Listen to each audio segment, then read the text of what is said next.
Moi bo día a todos e a todas, benvidos a esta sesión ordinaria do Pleno do Concello da Coruña. Aproveito para desexarlles a todos un feliz ano novo. Iniciamos este ano 2021. Saudamos a todos os membros da corporación, personal municipal que nos acompaña, señor secretario, señor interventor, así como aqueles que nos siguen dende a tribuna de invitados e tamén aqueles outros que o fan a través da sinal do streaming. Asunto número 1, señor secretario. Sí, comunicacións da alcaldía. En primeiro lugar, hai que disculpar a ausencia da señora Esperanza Peñalosa López Pín, que non pode concurrir hoxe a sesión. Ben, nas comunicacións de alcaldía e dando cumprimento o acordo que se aprobou por unanimidade no 14 de setembro de 2015, no que se determinaba iniciar cada pleno ordinario agardando tantos minutos de silencio como persoas fosen asasinadas polo machismo desde o anterior pleno, comunicolles que debemos guardar 4 minutos de silencio polas vítimas da violencia machista que a continuación se relacionan. Dende o pleno ordinario do 3 de decembro de 2020 ao pleno do 14 de xaneiro de 2021. Infórmase igualmente que no total do ano 2020 ata a data deste pleno as cifras oficiais de asasinatos machistas, mulleres, fillos e fillas é de 49 no ano 2020, 45 mulleres e 4 fillos e fillas, e o número de menores orfos e orfas menores de 18 anos é de 26 no ano 2020. As vítimas son as seguintes. O 2 de decembro de 2020, Soledad Rey Valverde, de 59 anos, en Gondomar, Pontevedra. O 26 de decembro de 2020, María Ángeles Ibarlucea Echave, de 66 anos, Galdar, Las Palmas de Gran Canaria. O 27 de decembro de 2020, Dolores Gozas Cárdenas, de 50 anos, en Villarrubia, Ciudad Real, deixa un fillo menor de idade e unha filla maior de idade. O 31 de decembro de 2020, Ionela C., de 28 anos, en Torrejón de Ardoz, Madrid, deixa un fillo e unha filla menores de idade. Por favor, nos poñemos en pé para agardar 4 minutos de silencio.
Moitas grazas a todos.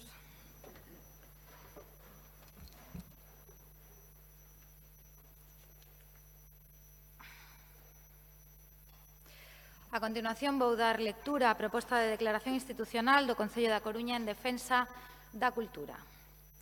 A cultura é, sen dúbida, un elemento básico para o desenvolvemento social. O sector cultural, as súas traballadoras e os seus traballadores, a través das actividades artísticas, froito do seu traballo, prestan un servizo innegable e irrenunciable á sociedade. Non podemos esquecer a axuda que as persoas que traballan na cultura prestaron nos duros tempos do confinamento, facendo que as nosas vidas fosen mellores. As diferentes administracións temos a obriga, ao mesmo tempo, de proporcionar á cidadanía o dereito ao acceso á cultura, dereito recoñecido pola ONU. Todas as manifestacións artísticas, xa precarizadas dende fai moitos anos, sufriron enormemente polo COVID-19, polo que nestes momentos necesita o apoio de todas as administracións para garantir a supervivencia do sector e condicións dignas de traballo durante e despois da pandemia. A cultura é un traballo que ocupa en Galicia a 34.500 traballadoras e traballadores, un 3,2% do total do emprego en Galicia. O sector cultural representa o 2% do PIB galego, segundo os datos do Observatorio da Cultura Galega. Estamos a falar de moitas persoas que traballan na e para a cultura, que xera unha importante actividade económica directa e indirecta. Este Concello considera a cultura como un sector estratéxico e un ben de primeira necesidade. E pedimos que as diferentes administracións e institucións, Xunta de Galicia e Goberno Central, se sumen a esta reivindicación e axuden a manter vivos o teatro, o audiovisual, a danza, a música, as artes visuais, a banda deseñada e moitas máis, garantindo o desenvolvemento de todo tipo de actividade cultural con total seguridade. É necesario que os moitos traballadores e traballadoras do sector cultural, que alimentan as súas familias a través dos ingresos que realizan polo seu traballo, teñan os apoios necesarios para poder sobrevivir en tempos de pandemia, da mesma maneira que os teñen outros sectores económicos. Son moitos os recursos económicos que as administracións públicas destinan á cultura e que neste momento non chegan ás traballadoras e traballadores. Todas as administracións debemos desenvolver na súa integridade o Estatuto do Artista, aprobado por unanimidade polo Congreso dos Deputados o 22 de xaneiro de 2019. Solicitamos que, canto antes, se permita ampliar os aforos das actividades culturais ata o 50%, adoptando todas as medidas de seguridade e sanitarias necesarias, tanto de traballadoras e traballadores como do público. A cultura non só é necesaria, tamén é segura, tal e como se ven demostrando dende o comezo da pandemia. Agora, máis que nunca, necesitamos un plan de acción co sector e para o sector que permita superar a pandemia. É obrigación deste Concello recoñecer a situación de emerxencia que atravesa o sector e adquirir o compromiso de axudar a protexer o tecido cultural da cidade. E, polo tanto, manifestamos o noso compromiso para constituir unha mesa de traballo que elabore un plan de cultura para a cidade, destinar os recursos económicos necesarios para a actividade cultural e de espectáculos e axilizar o procedimento administrativo dos pagos, co obxectivo de manter viva unha cultura segura nestes tempos difíciles. Neste asunto está tamén a aprobación dos borradores das actas das sesións plenarias anteriores, concretamente a ordinaria do 5 de novembro e a extraordinaria urxente do 12 de novembro, que entendemos tácitamente aprobadas ou non ter obxeccións a elas. Asunto número 2, señor secretario. Ter coñecemento da renuncia de don Martín Fernández Prado a condición de concelleiro desta corporación municipal. De conformidade co disposto na Lei Orgánica do Réxime Electoral Xeral, sería tomar coñecemento do escrito do concelleiro deste Concello Martín Fernández Prado comunicando ao Pleno a súa renuncia a condición de concelleiro desta corporación municipal, declarar a vacante producida nesta corporación na lista presentada polo Partido Popular nas eleccións locais celebradas o 26 de maio de 2019 como consecuencia de expresada renuncia. Terceiro, interesar a Administración Electoral de conformidade co disposto no artigo 182 da Lei Orgánica 5/1975 de 19 de xuño do réxime electoral xeneral e a instrucción de 10 de xullo de 2003 da Xunta Electoral Central que expida a credencial acreditativa da condición de electo a favor de don Juan Carlos Varela Vázquez, número 11 da lista candidatura que corresponde cubrir a vacante producida na mencionada lista electoral. Moi ben, pois tomamos coñecemento desta renuncia e pasamos ao asunto número 3. Asunto número 3, outorgamento da medalla ao mérito da cidade na súa categoría de ouro, a Asociación de Persoas Sordas de A Coruña a Espesor. Ben, moitas grazas. Traemos a este pleno a proposta para a concesión da medalla ao mérito da cidade na súa categoría de ouro a Asociación de Persoas Xordas da Coruña a Espesor. E quero empezar esta intervención saudando e agradecendo a presencia neste salón de plenos, nesta tribuna de invitados, dos representantes da asociación, dona Susana Castelo, don Iker Sertucha e don Manuel Andrade. Sexan benvidos e moitas grazas por acompañarnos. Nun día como hoxe, no que A Coruña recoñecerá solemnemente o labor desenvolvido nos últimos 50 anos pola Asociación de Persoas Sordas de A Coruña, Aspesor. Aspesor foi a primeira asociación de persoas xordas de Galicia e, ademais, a orixe da Federación de Asociacións de Xordos de Galicia, unha entidade fundada no ano 79. A Federación de Asociacións de Persoas Xordas de Galicia converteuse nun referente dentro e fora da nosa comunidade e do movemento asociativo das persoas xordas, e a súa presidencia ten sido exercida sempre por membros de Aspesor, quen hoxe recibe esta distinción. A comunidade xorda é unha parte importante da nosa poboación, polo que entidades como esta, a que hoxe outorgamos a distinción, son indispensables para garantiren os seus dereitos. A Asociación de Persoas Sordas de A Coruña é, ademais, unha peza fundamental no conxunto do movemento asociativo da Comunidade Autónoma de Galicia. Desde hai 50 anos, Aspesor é o punto de partida de todo o tecido asociativo.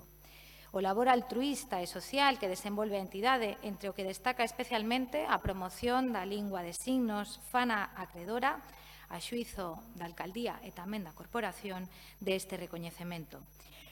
Cando nace a asociación, na década dos anos 70 do século pasado, a lingua de signos é coñecida como linguaxe mímica e 50 anos máis tarde é unha lingua declarada oficial no Estado español grazas á promoción que se realizou dela precisamente dende asociacións como Aspesor.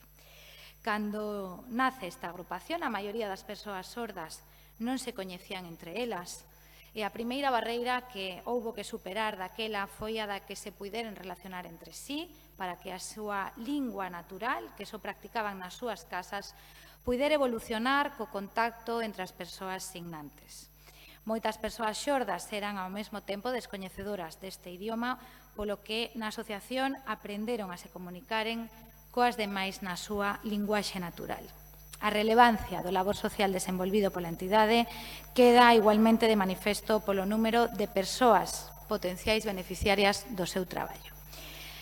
Toda esta traxectoria descrita de maneira breve a importancia do labor social e de integración das persoas non ouvintes, a contribución á remoción das barreiras que dificultan dita integración e o liderado no conxunto de Galicia nesa función resultan méritos dabondo para formular esta proposta ao Pleno da Corporación e así recoñecer o devir de 50 anos de acción a prol das persoas con discapacidade auditiva. No meu nome, no de toda a Corporación e tamén da cidade da Coruña, consideramos que este recoñecemento é ben merecido.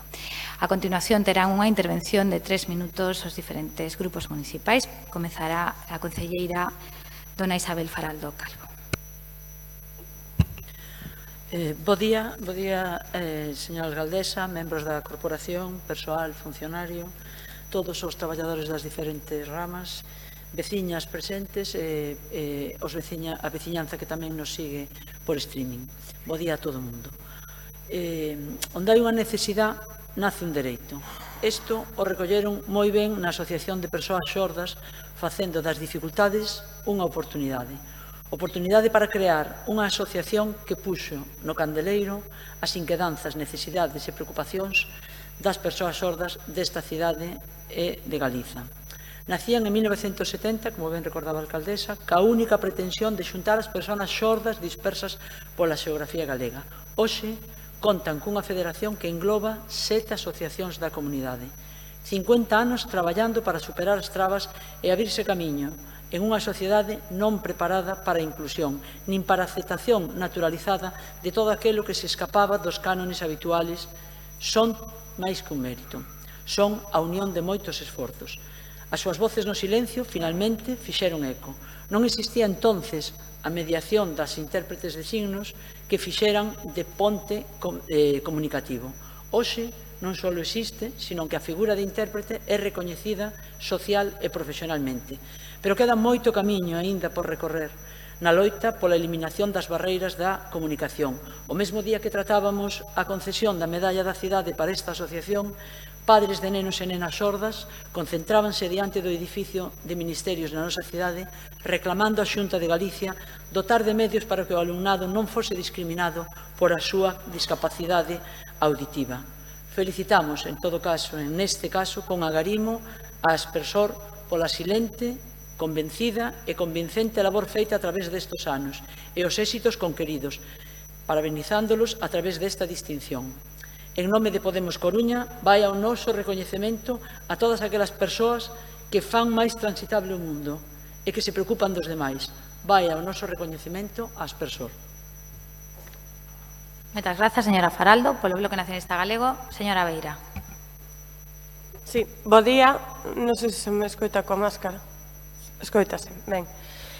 Pois bo día ao conxunto da Corporación Municipal, o funcionariado que nos acompaña, tamén, por suposto, os medios de comunicación e aos representantes, as representantes da Asociación de Persoas Xordas da Coruña. En primeiro lugar, quero darlles os parabéns en nome do BNG por estes 50 anos, que, ao contrario do que di a canción, sí que son moitos anos de traballo e de logros tamén conqueridos, e sobre todo de organización social e tamén, como digo, de logros que se conqueriron.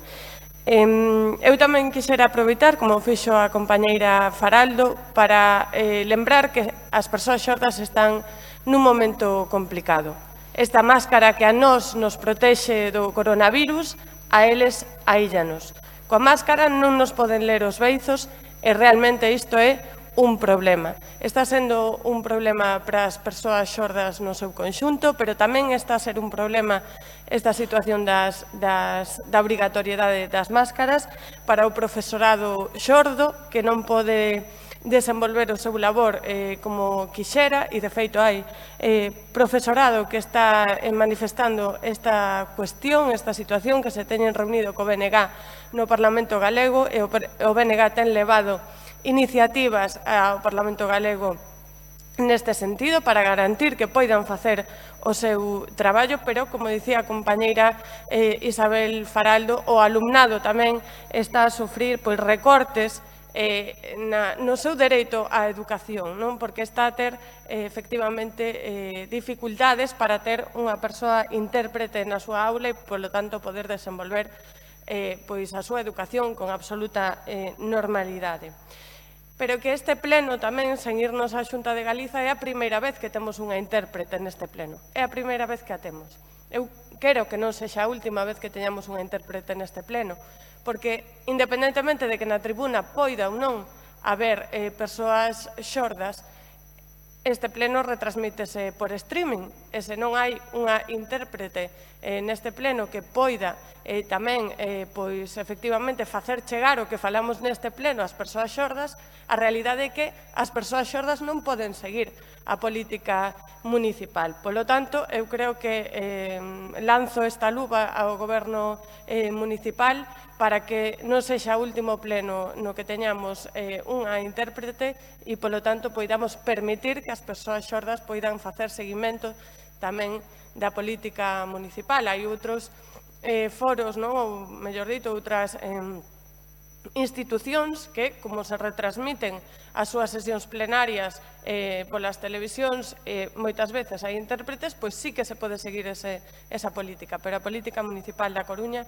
está vetada de algunha maneira ás persoas xordas e creo que ese muro hai que derrubalo. Nada máis. Moitas grazas, señora Beira. Pola Marea Atlántica, señor Lema. Bo día. En primeiro lugar, saudar os presentes e a quen sigue este pleno a través do streaming, parabenizar, darlles parabéns ás persoas da Asociación de Persoas Xordas da Coruña polo seu traballo ao longo destes 50 anos. É máis que merecida este recoñecemento e, no nome do noso grupo e das persoas que vostedes levan axudando todos estes anos, pois transmitimos o noso agradecemento. Tamén no nome das persoas do CIP San Pedro de Visma, onde vostedes realizan unha actividade recoñecida, unha actividade que se basea en visibilizar os problemas destes colectivos, tamén, por suposto, en sensibilizar a sociedade, o resto da sociedade, a necesidade de atender as persoas con especial diversidade e, por último, de dotar de recursos para que poidan ter unha vida o máis digna posible. A nos gustaríanos que este asunto chegase a este pleno por un trámite ordinario e non de urxencia, como finalmente pasou, aprobouse antonte nunha comisión informativa de ondas e distincións convocada de urxencia, basicamente para que este pleno tivese algún punto resolutivo e non foran simplemente todos puntos de debate ou de control ao goberno. Lamento, pero é así. Nos gustaríamos que este pleno empezase dotando de recursos o tecido asociativo da nosa cidade. Ben mediante un modificativo, ben mediante un orzamento inicial, pero ademais destas cuestións en dúbida interesantes e sustísimas, por suposto, de distinguir e honrar as asociacións da nosa cidade, tamén hai que dotar de recursos. Estamos a 14 de febreiro e o tecido asociativo da nosa cidade, o que hoxe, a través de APESOR, lle rendimos tributo ao seu consunto e do que tanto nos gabamos e do que tantas veces falamos, pois non sabe con que convenios van contar para o ano 2021 nin cando se van a aprobar. E esta responsabilidade non do consunto desta corporación, senón únicamente do goberno municipal.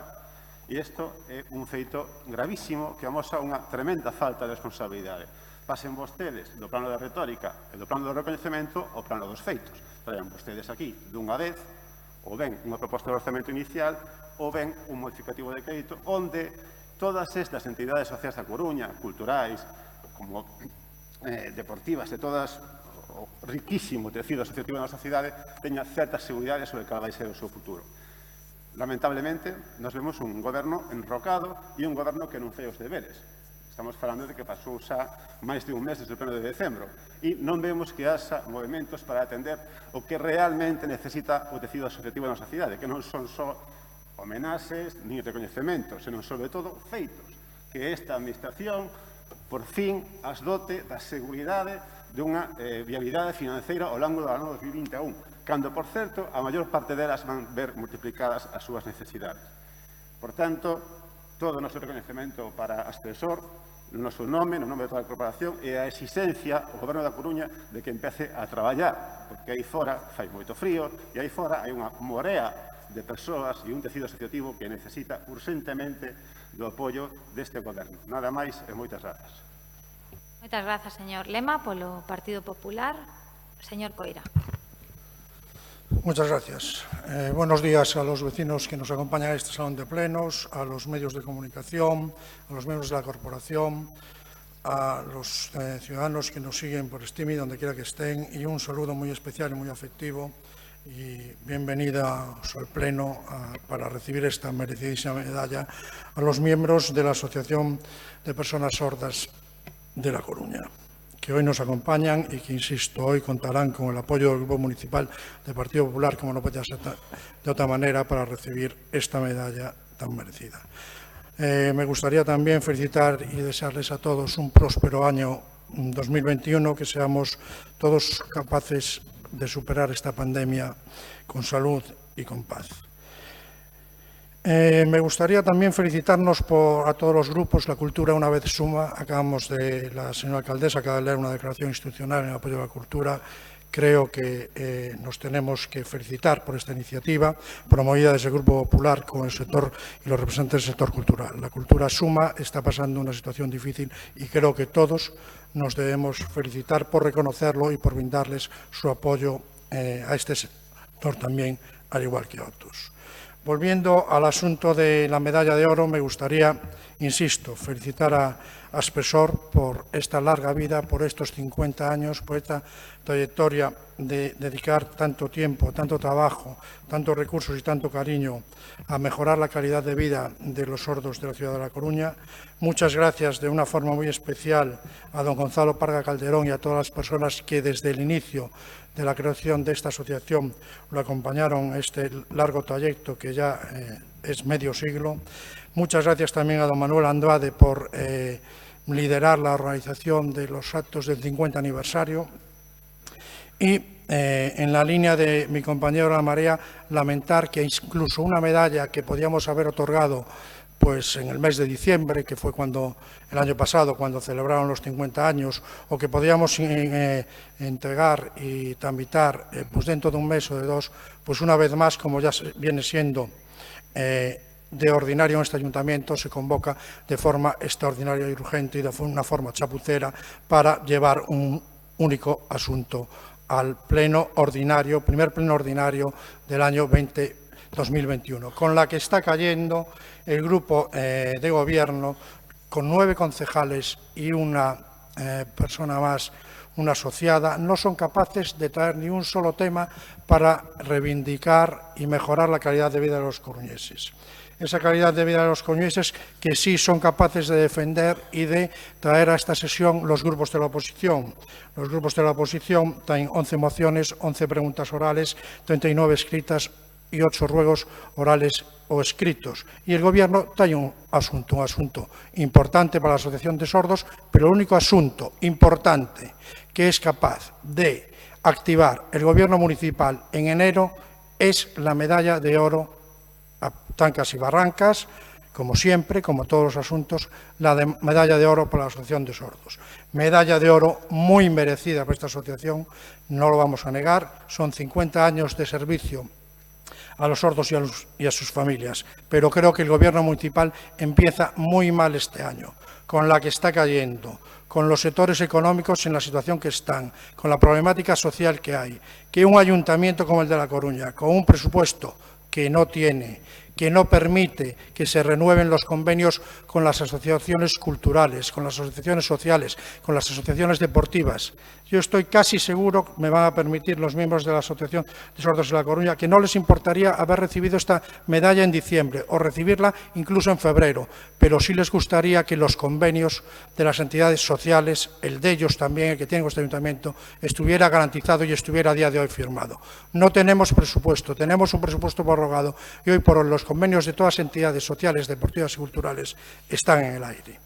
Nada más, quisiera otra vez, de nuevo, agradecer el apoyo de todos los grupos a esta medalla, agradecer la labor realizada durante estos 50 años, felicitar el Grupo Municipal Popular, considera que es merecidísima esta medalla y que es de justicia otorgársela. Nada más y muchas gracias. Muchas gracias, señor Coira. Polo Goberno, a señora Neira Pechastaquén. Muchas gracias, señora alcaldesa. Bueno, en primer lugar, darles la bienvenida y también el agradecimiento en nombre del Grupo Municipal Socialista por estos 50 años de trabajo incesante y de visibilización de una realidad que es fundamental.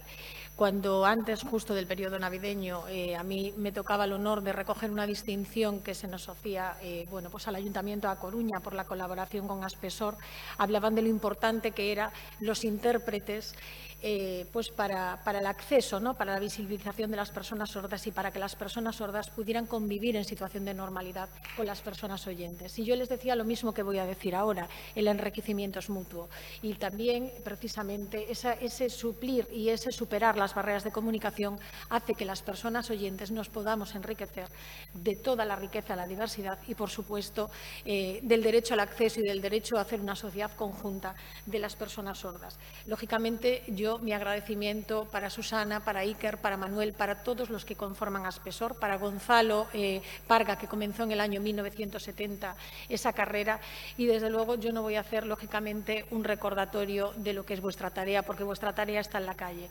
Simplemente indicar que, lógicamente, a los señores representantes de otros grupos municipales que han utilizado este turno de felicitación a la entidad para hablar de otras cuestiones, indicar que, lógicamente, los convenios no se encuentran en peligro y que forma parte de la tramitación lógica y normal que tiene cualquier presupuesto prorrogado.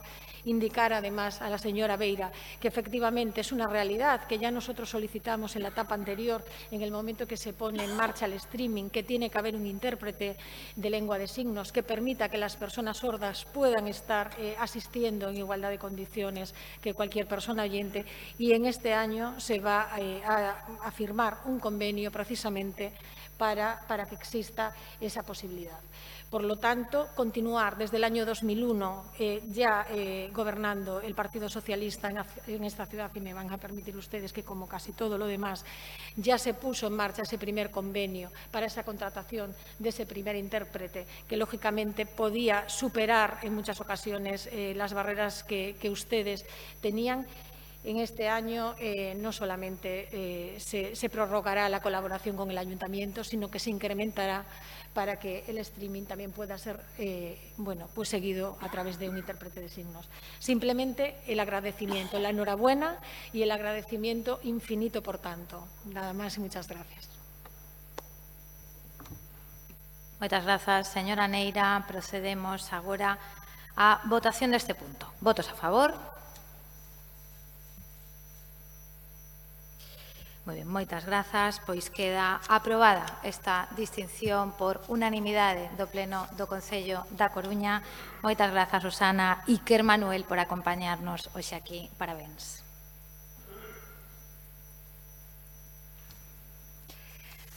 Ben, ata aquí a parte resolutiva deste Pleno.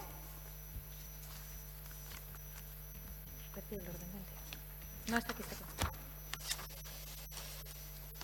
Pasamos á segunda parte, a parte non resolutiva, señor secretario. Parte non resolutiva, control e seguimento da xestión, ter coñecemento das resolucións da Xunta de Goberno Local dos exercicios seguintes. 2020, desde o número 16.271, do 30 de novembro, o número 19.855, do 31 de decembro. 2021, desde o número 1 do 1 de xaneiro a número 453 do 10 de xaneiro.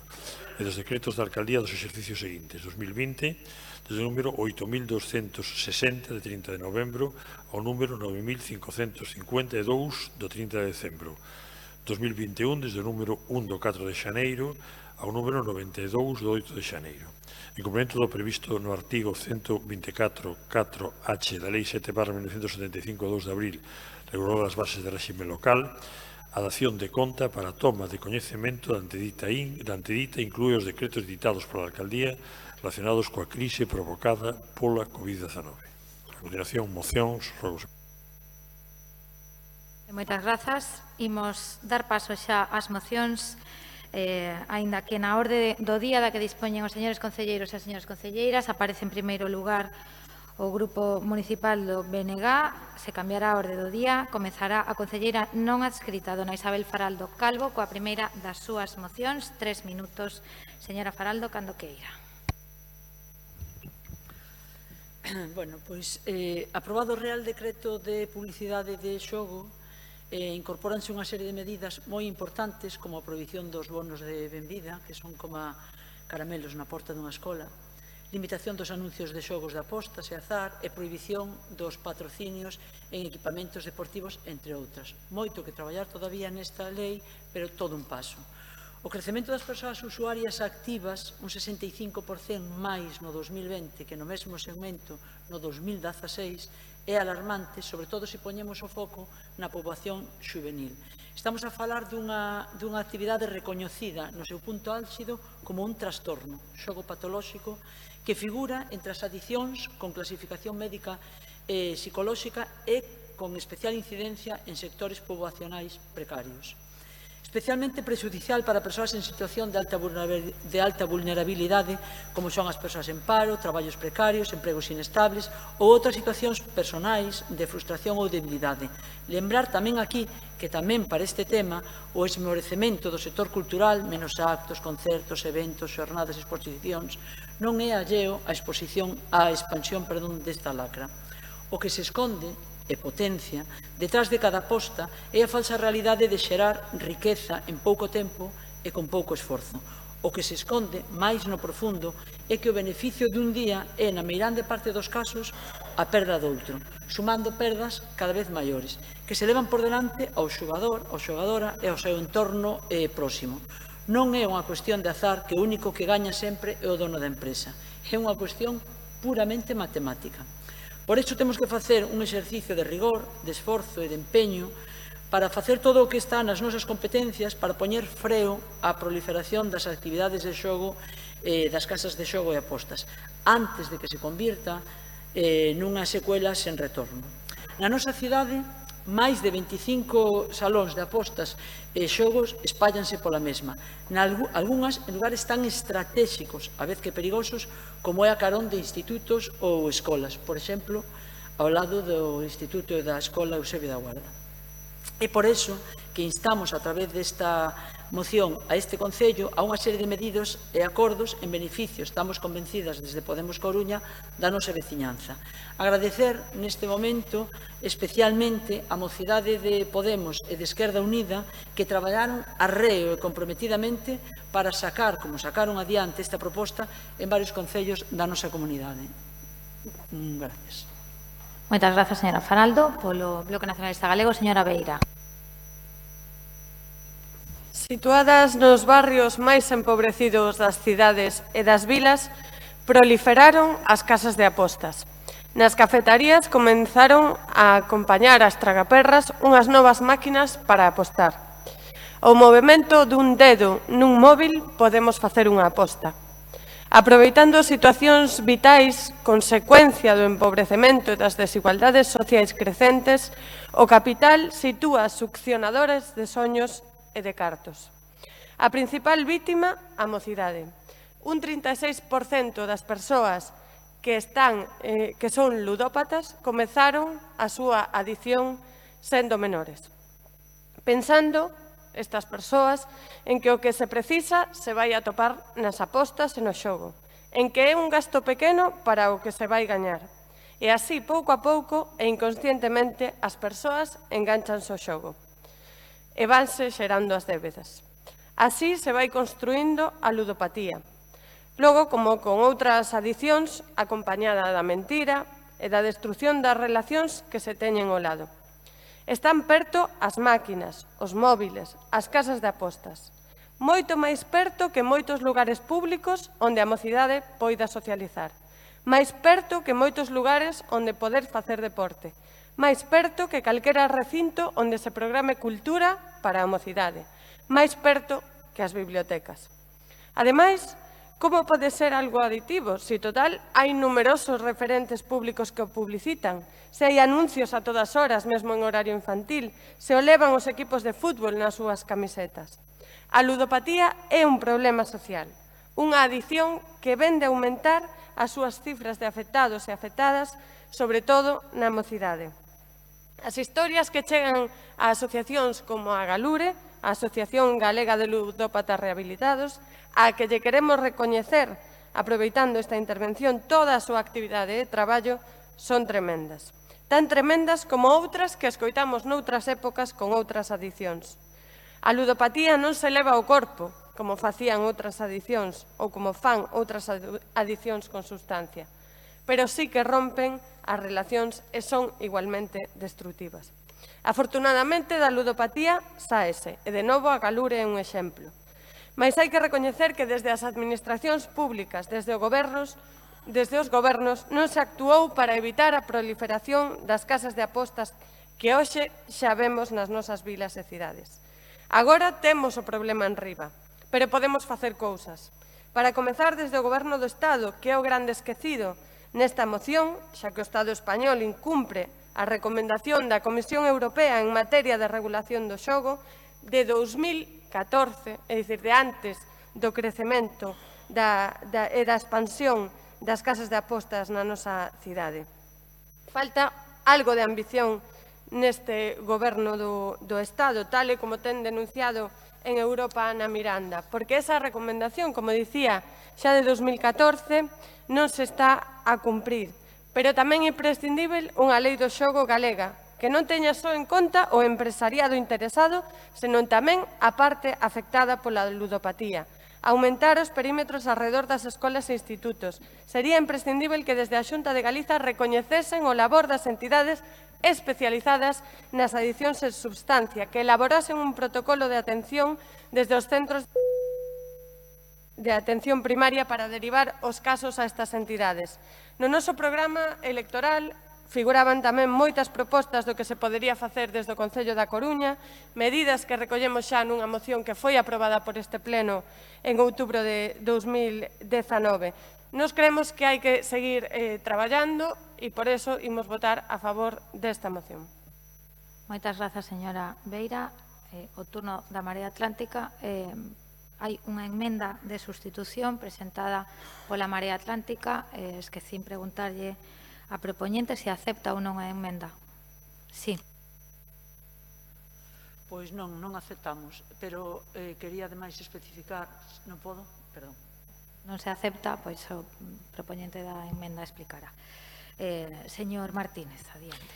Moi bo día a todos e a todas, membros da corporación, traballadores e traballadoras municipais, medios de comunicación e veciños e veciñas que hoxe lamentablemente nos escoitan fundamentalmente a través de internet por las novas restriccións da pandemia. Calculo que foron 28 ou 29 minutos, dos cales 4 foron de silencio e alrededor de 15 ou 20 empregados de maneira responsable pola oposición en sinalar o evidente que o Concello da Coruña comeza este ano sen orzamentos e sen convenios para as entidades. O resto, os 4 ou 5 minutos, ocupounos o único asunto deste pleno, a concesión dunha medalla. Iso é todo o que a señora Rei ten que propoñerlle a esta corporación no inicio de 2021, que supoño que todos e todas estaremos de acordo en que o ano máis difícil ou un dos anos máis difíciles en décadas para esta cidade e para outras moitas. Eu creo que viven vostedes instalados na simulación permanente, que non hai orzamentos. Fotiño co señor Jorquera e a señora Beira para que pareza que aquí hai diálogo, que non hai convenios coas entidades. Unha medalla con algunha delas, que non se pagan as axudas do Presco, pois anunciamos outro. E así 20 meses. 20 meses, case medio mandato.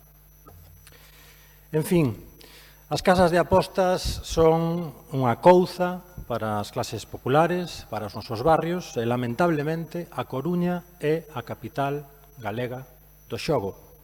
É a cidade deste país que ten máis trampas, desde logo por quilómetro cadrado, pero tamén por habitante. Trampas que están pensadas e son eficaces para as persoas e os colectivos máis febles da nosa sociedade, entre eles o da xente moza. Non é a única couza que ataca e que ameaza a xente moza. Récord español, 44% de desemprego xuvenil. Non é a primeira vez que debatemos sobre este asunto no pleno. Como recordaba a señora Beira, tanto o BNG como a Marea Atlántica temos traído outras iniciativas aquí. Algúnha decisión se tomou ao respecto nos últimos meses. Nós xa dixemos daquela que nos parecía insuficiente, pero apoiamos igualmente, refírome ao incremento da taxa. Esta moción é, sen dúbida, ben intencionada, compartimos o espírito da proposta, pero na súa literalidade, na súa redacción original, non a podemos apoiar, porque, con todo o respecto, hai unha certa confusión competencial e unha certa falta de claridade que foi o que nos basicamente tratamos de reconducir con ánimo constructivo coa nosa emenda de sustitución. Non somos sospeitosos na Marea Atlántica de evitar poñerlle deberes ao goberno local, non só porque esteamos na oposición, sino porque é como entendemos nós a administración local, o municipalismo. Creemos que os concellos son as institucións máis próximas á cidadanía e que deben guiarse máis polas incumbencias que polas competencias, pero tamén convén un certo sentido común. Non se pode poñer en valor un decreto de publicidade comercial no xogo, que é efectivamente un paso adiante, pero logo esquecer que ese decreto lle pon deberes ao goberno do Estado, que é quen ten que facer cumprir o que ese decreto di, e que nesta moción se lle pide ao Concello da Coruña que resolva. A Xunta, certamente, non podemos ser optimistas, beneficios fiscais para o sector do xogo, man aberta mentras se machaca a hostelería durante o primeiro treito da pandemia, recente sentencia da Audiencia Nacional que di que o goberno de Feijóo toma partido por determinados intereses empresariais no sector, pero ten competencias. E o Parlamento de Galicia tamén hai unha lei do xogo en tramitación. Creo que debe ser unha oportunidade para o debate e para que se tomen medidas. E, finalmente, o Concello da Coruña. Claro, o Concello da Coruña tamén ten capacidade para poñer o seu grande area no combate a esta couza, como dicía antes. Algúnha cousa xa se fixo. Eu creo que oxalá nos equivoquemos e o incremento da taxa supoña un gran obstáculo para a proliferación das casas de apostas. Creemos que non, creemos que hai que ir máis alá e volvemos propoñer o que xa propuxemos hai algúns meses, que é a suspensión da concesión de licencias para iniciar unha modificación puntual da normativa urbanística recollida no Plan Xeral de Ordenación Municipal para poñer cantos máis obstáculos posibles dentro da legalidade a instalación deste tipo de establecementos nos nosos barrios e, dende logo, arredor daqueles puntos, digamos, de extrema vulnerabilidade, que son os que frecuentan os nosos cativos, a nosa mocidade. Nada máis, moitas gracias. Moitas grazas, señor Martínez. Polo Partido Popular, señor Rodríguez. Ben, bo día aos compañeiros e compañeiras de corporación, traballadores municipais, medios de comunicación e veciñanza que nos sigue principalmente hoxe a través de streaming. Debatemos a primeira das dúas mocións presentadas pola concelleira non adscrita, a señora Faraldo. Sorpréndenos, eso sí, señora Faraldo, a ausencia dunha terceira, porque o certo é que esperábamos unha iniciativa do seu partido reclamando ao Goberno do Estado a baixada do prezo da enerxía, que en plena vaga de frío pois está a quedar máximos históricos no noso país, seica que haberá que esperar por ela a que xa non gobernen vostedes en Madrid. Entrando xa na cuestión obxecto de debate, sí coincidimos con vostede na preocupación por esta problemática e tamén mesmo coincidimos na esencia de moitas das medidas que vostede propón na súa moción. Como ben sabe, o Goberno galego está a tramitar actualmente un anteproxecto de lei de xogo co que pretende asustar a normativa neste ámbito a realidade actual, e moitas das medidas que se inclúen nese anteproxecto van tamén na mesma dirección de algunhas das que vostede propón. Por exemplo, o anteproxecto establece o principio de protección das persoas menores de idade e das que teñan reducidas as súas capacidades, así como as persoas con problemas de adicción ao xogo. Recolle tamén medidas para as políticas de xogo responsable. As accións preventivas dirixiránse á sensibilización, información e difusión das boas prácticas de xogo, así como os posibles efectos que unha práctica non adecuada poida producir, incluindo, segundo o acordo do propio Parlamento de Galicia, a creación dun observatorio do xogo. Na cuestión da publicidade que vostede tamén introduce, se proíbe expresamente a publicidade do xogo en liña e de calquera modalidade de xogo presencial na radio e televisión públicas, e se restrinxen enormemente os supostos permitidos de publicidade. Refórzanse os controis de acceso e tamén se actualiza o réxime de sancións incrementando o número de conductas tipificadas. Se modifica igualmente, outra cuestión que vostede tamén comenta, o réxime de distancias, e se fixa un novo sistema de medición radial que na práctica, ademais, aumentará esas distancias establecidas. O anteproxecto recolle tamén a planificación xa acordada polo Consello da Xunta, limitando o número de establecementos de xogo aos xa existentes. Quero precisar, ademais, que na actualidade en Galicia non se está a tramitar ningún expediente de autorización de ningún establecemento de xogo e que, polo tanto, pois este límite non se ve modificado pola finalización de algún expediente que pudera estar en tramitación no momento en que o Consello da Xunta acordou pois aquela decisión.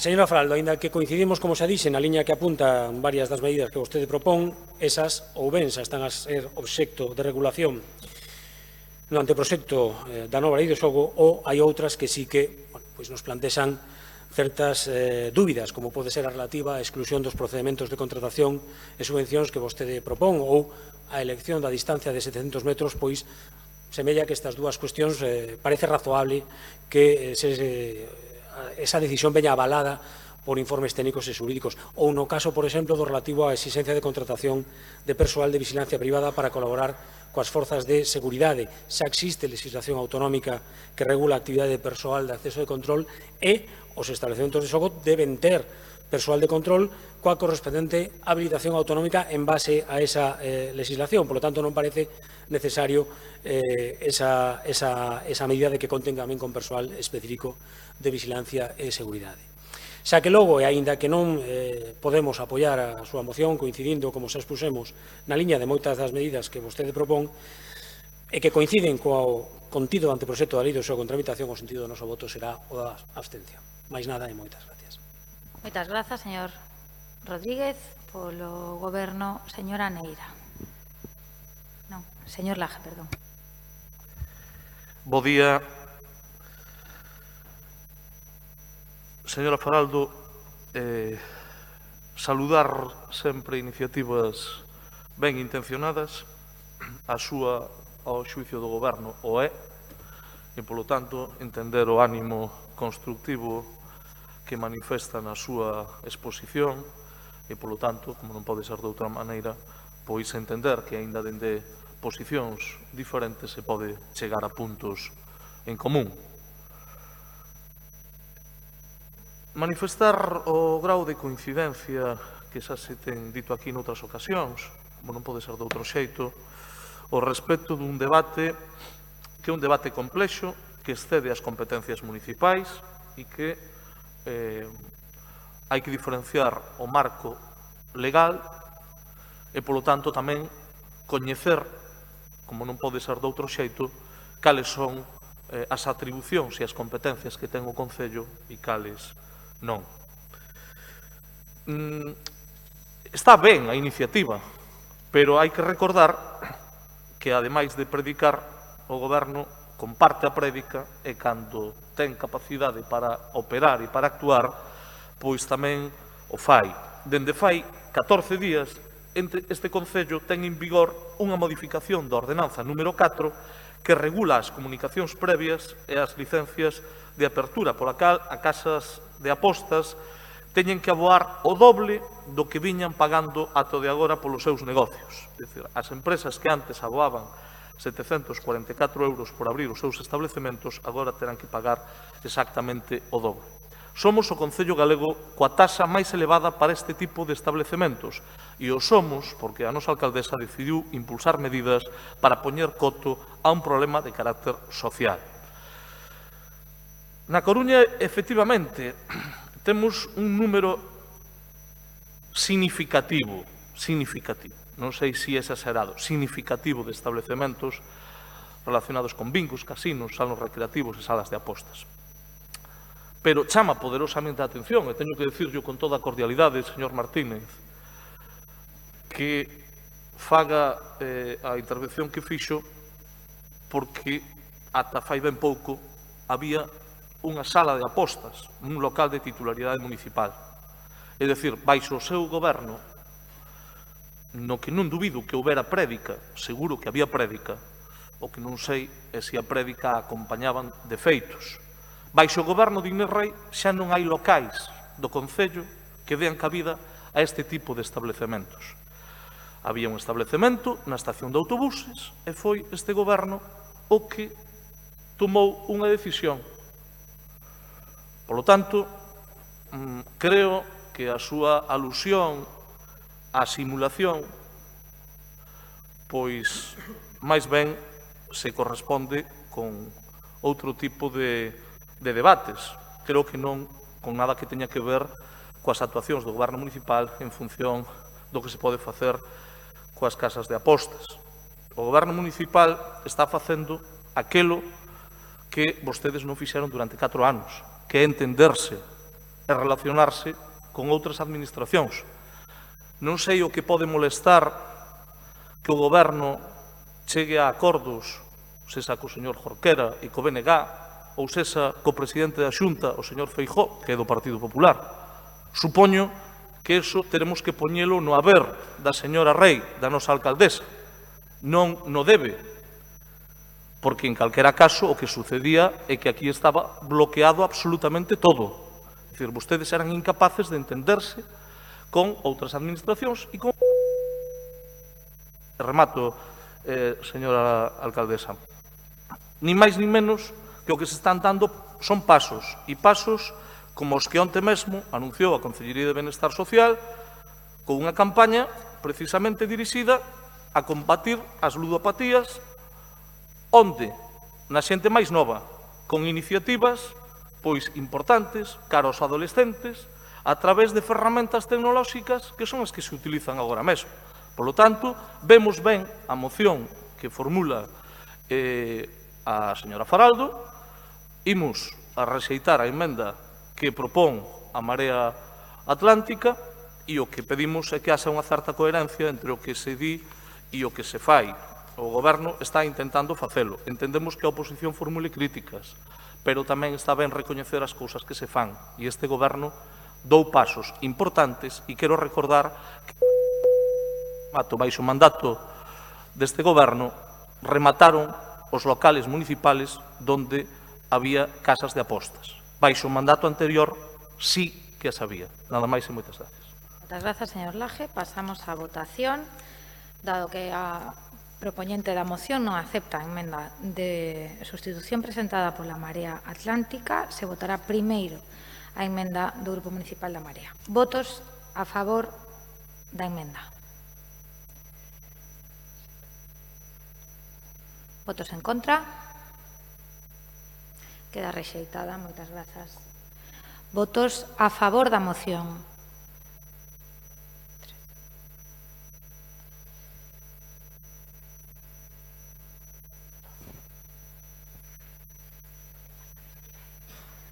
Votos en contra.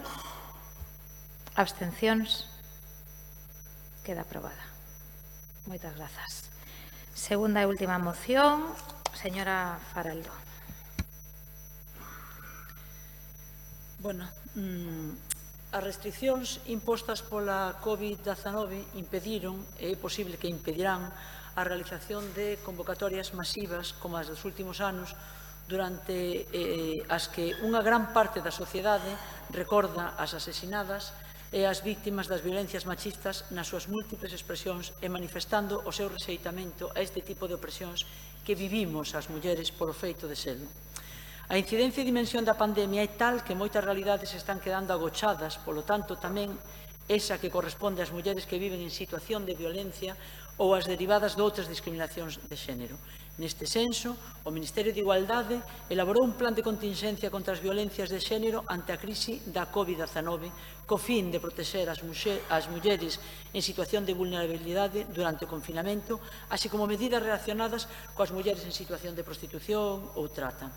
Ademais, en colaboración co Ministerio de Traballo, aprobouse un subsidio de protección para as empregadas de fogar ou o Real Decreto Lei pola Igualdade Retributiva.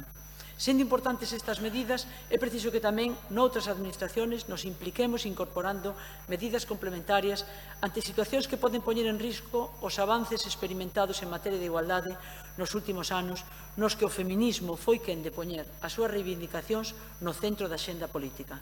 Destaco, a continuación, varias cuestións concretas que requiren da actuación. A lentitude dos procesos administrativos, todos os temas relativos á conciliación.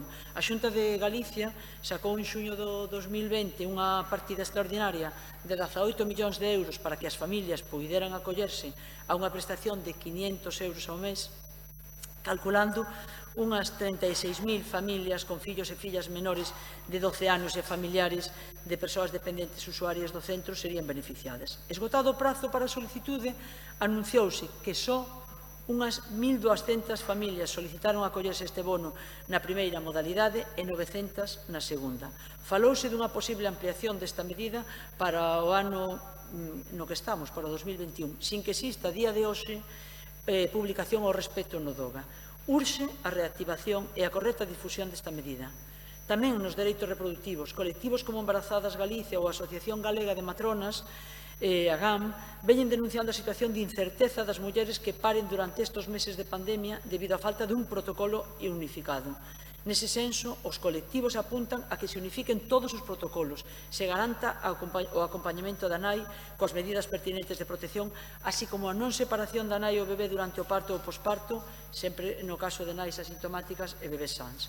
Así as cousas, instamos ao Concello a involucrarse activamente nas políticas de conciliación e implantación de medidas complementarias e, a súa vez, instar a Xunta de Galicia para o mesmo fin, reforzar políticas e medidas para avanzar neste camiño pola igualdade e máis en tempos tan duros como da pandemia.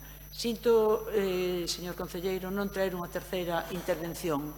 Espero que cando a plantexemos no Congreso unhas medidas para parar o avance das eléctricas naquele mercado libre que vostedes puseron, contemos co seu apoio no Congreso. Moitas grazas, señora Faraldo. Señora Beira, polo Bloque Nacionalista Galego. Sí, desde BNG estamos de acordo co espírito da moción que rexistrou a señora Faraldo alrededor de asuntos relativos á igualdade e á loita contra as violencias machistas, aínda que de novo nesta moción, como na das casas de aposta, vemos como o Goberno do Estado non se lle poñen deberes. Non se lle poñen deberes a un Goberno do Estado que lle concede a Coruña a incrível cifra de 43.000 euros grazas ao Pacto de Estado contra as violencias machistas. E nos preguntámonos realmente de que serve ter ese pacto de Estado se o financiamento a unha cidade como a da Coruña é de 17 céntimos por habitante. Deberíamos falar de que o propio Estado debería tamén modificar a lei de contratos do sector público, por exemplo, para que se poidan mellorar as condicións laborais daqueles servizos que se contratan polas administracións públicas e que teñen un traballo amplamente feminizado, podemos poñer como exemplo o servizo de axuda a domicilio, da canguraxe, etc., na que a situación laboral das mulleres é máis que precaria. Poderíamos falar de que pouco ou nada se está a facer para afrontar a fenda salarial, de que se ten que poñer en marcha unha lei orgánica de loita integral e multidisciplinar contra a trata de seres humanos con fins de explotación sexual e cumprir así co aprobado no Pacto de Estado contra a Violencia de Xénero. Tampouco se está a facer nada para aumentar o permiso de maternidade, que xa está ben de tanto equiparar ou de tanto falar de equiparar o permiso de maternidade e paternidade, pero non se fala de que no Estado español as mulleres, as nais, temos o permiso máis breve de toda Europa, que non nos chega o permiso para cumprir co tempo mínimo de lactancia materna que recomenda a Organización Mundial da Saúde, que no caso, ademais, da Xunta de Galiza, que é outra das administracións que ten competencias nestes asuntos, a conclusión da política de igualdade de loita contra as violencias machistas é que é directamente a última das súas prioridades. Se falamos de política contra a violencia machista, nin sequera o Partido Popular é capaz de votar a favor de dedicar como mínimo o 1% dos orzamentos da Xunta para a loita contra a violencia machista, ou de votar a favor de deseñar en colaboración co Colexio Oficial de Psicoloxía de Galiza un plan específico de atención psicolóxica para mulleres en situación de violencia machista adaptado á realidade xerada pola COVID-19. É preciso tamén elaborar un estudo sobre a situación das mulleres vítimas de violencia machista en Galiza durante a pandemia, porque foron absolutamente afectadas por ese confinamento, tiveron que convivir cos seus maltratadores 24 horas do día. É esencial recuperar os centros Quérote para educación afectivo-sexual da mocidade e que esa formación tamén se dea nos centros de ensino, formar o profesorado, formar os profesionais de atención primaria, o persoal do IMELGA, porque, señora Faraldo, non é só aumentar o persoal, é ter o persoal suficientemente formado para atender as vítimas de violencia machista. Hai que formar o persoal relacionado coa xustiza, desde as xuizas e os xuíces, pasando por todo o persoal que participa nos procesos xudiciais. Precisamos tamén en Galiza unha renovación da Lei de Igualdade. E na cidade, por suposto, tamén. É preciso reforzar o Centro de Información ás Mulleres, amplificar a súa actividade, a Casa de Acollida, que de feito foi un dos acordos que asinamos co Partido Socialista o ano pasado que está pendente de cumprirse. Apostar pola información afectivo-sexual da mocidade nos centros de ensino e tamén nos seus espazos de socialización. En definitiva, estamos de acordo co espírito desta moción que abrangue moitas enténdame ben, é moi ampla esta moción, apunta para moitos lados e, aínda que lle falten deberes para o Goberno do Estado e malia que melloraríamos algúns dos puntos da moción, imos votar a favor. Moitas grazas, señora Beira. Pola Marea Atlántica, señora Cameán. Sí, moitísimas grazas. Moi bo día a todas. Ben, resulta difícil, extremadamente difícil, resumir en 3 minutos un posicionamento, non? Que sexa claro ante tal variedade de asuntos que aparecen na exposición de motivos desta moción, non? Prostitución, trata, permisos intransferibles, dereitos reproductivos, medidas de protección judicial, conciliación, etc. E, ademais, se lle engadimos esta cantidad de temas que son importantes, que son complexos, que se cadra, incluso nos levaría todo un pleno falar e debatir de todo isto, as medidas que se propoñen tamén nesta moción pois parécenos que son imprecisas, nalgún caso, noutras que son pouco rigurosas e tamén nos parece que son insuficientes de cara ás obrigas que ten o Goberno do Estado español. Entón, si ben é certo que compartimos o espírito de preocupación, se ben é certo que compartimos que a igualdade é unha prioridade absoluta dos gobernos, parécenos que as medidas deben de tratarse coa seriedade e importancia que ten este tema e por iso o noso sentido de voto vai a ser abstención.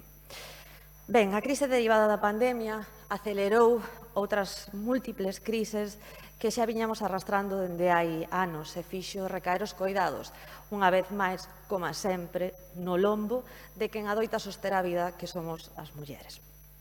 O 2020, non se lle escapa a ninguén, foi un ano moi duro, durísimo, un ano no que se pecharon os centros educativos para a infancia, un ano no que se pecharon tamén os centros de atención presencial para as persoas dependentes. E mentres todo isto acontecía, o Goberno do Estado español non aprobou nin decretos lei, nin tampouco medidas estrela relacionadas cos coidados. E ben, a única medida foi a posibilidade de reducción da xornada, unha medida, por certo, bastante regresiva e ineficaz se non se acompaña de ningunha prestación económica. Porque cabe preguntarse quen pode permitirse perder parte do seu salario. Somos as mulleres as que acumulamos empregos temporais, horarios parciais e postos, tamén hai que dicilo, de menor salario. Elixir entre o salario e os coidados non é unha opción para moitas familias monoparentais que, francamente, estiveron esquecidas por parte do Goberno do que vostedes, señora Faraldo, forman parte. E tamén sorprende, efectivamente, que nesta moción non se fale do Real Decreto Lei 9/2018 do 3 de agosto de medidas urxentes para o desenvolvemento do Pacto de Estado contra as violencias machistas. Sorprende, porque sendo concelleiras e concelleiros dunha cidade como esta, da Coruña, con 250.000 habitantes, se estén recibindo pois nada máis e nada menos que aproximadamente 44.000 euros para tratar e combater as violencias machistas. Obviamente unha cuantía que é absolutamente insuficiente. E nós tamén creemos que a administración local é a máis próxima e, dende logo, o escenario principal contra a violencia machista. Por iso creemos que ten que contar con fondos económicos suficientes que lle permitan levar a cabo todas esas medidas. Dende a Marea Atlántica fomos moi críticas e seguimos sendo moi críticas cos retrocesos deste Goberno municipal en termos de igualdade. Eliminaron unha concellería que pasou a ser subsidiaria, eliminaron a Escola de Empoderamento Feminista, eliminaron a programación educativa de prevención de violencias machistas, incumpren a ordenanza de igualdade. O CIM, o Centro de Información á Muller, está desbordado. Non temos plan de igualdade neste concello. O sistema Biogen de protección ás vítimas machistas sigue esperando porque a Policía Local todavía ten pendente facer os cursos de formación. E poderíamos seguir falando e demais medidas que efectivamente foron en retroceso con este goberno que viña a facer o mandato feminista e que está facendo todo o contrario. Tamén somos críticas co papel da Xunta, creemos que pode investir máis tanto nos centros de información da muller como nas casas de acollida. E xa para finalizar, remato moi brevemente con un dato. Un dato da macroenquisa de violencia contra a muller que foi publicado en setembro de 2020 e que di a maioría das mulleres nin denuncia nin pide axuda formal. Por tanto, as administracións todas póñanse a traballar para a procura dunha vida sen medo. Grazas. Moitas grazas, señora Cameán. Polo Partido Popular, señora Gutiérrez. Gracias, señora alcaldesa. Buenos días a todos los presentes y a las personas que nos siguen telemáticamente. Vivimos con angustia una pandemia que, a pesar de los disgustos que ha generado, no dejará de ser un proceso transitorio. No obstante, ha puesto de nuevo de manifiesto las muchas dificultades que sufren las mujeres víctimas de la desigualdad social y la violencia, realidad que por el momento no parece tan transitoria. Señora Faraldo, hablando de igualdad, sepa que este Pleno ha aprobado declaraciones institucionales, múltiples mociones y enmiendas y, en su mayor caso, lo ha hecho por unanimidad. No encontrará aquí ni un solo grupo municipal que no participe de este concepto y que no trate de contribuir con propuestas concretas, eso sí, a la eliminación de esta lacra. Desgraciadamente, las manifestaciones públicas, los minutos de silencio, las declaraciones institucionales o las medidas de concienciación social parece que solo están sirviendo para dar visibilidad a esta realidad que, sin embargo, continúa creciendo, como lo hacen las dramáticas cifras de mujeres afectadas por la violencia machista y por la desigualdad en términos laborales y sociales. Siguen pendientes de mejora materias tan trascendentales como el empleo, la conciliación, la brecha salarial o la violencia contra las mujeres que aún hoy suponen importantes obstáculos para la igualdad. En ningún caso puede dudarse tampoco de la implicación de las administraciones. No obstante, las medidas y programas que se implementan parecen insuficientes para aminorar estas circunstancias.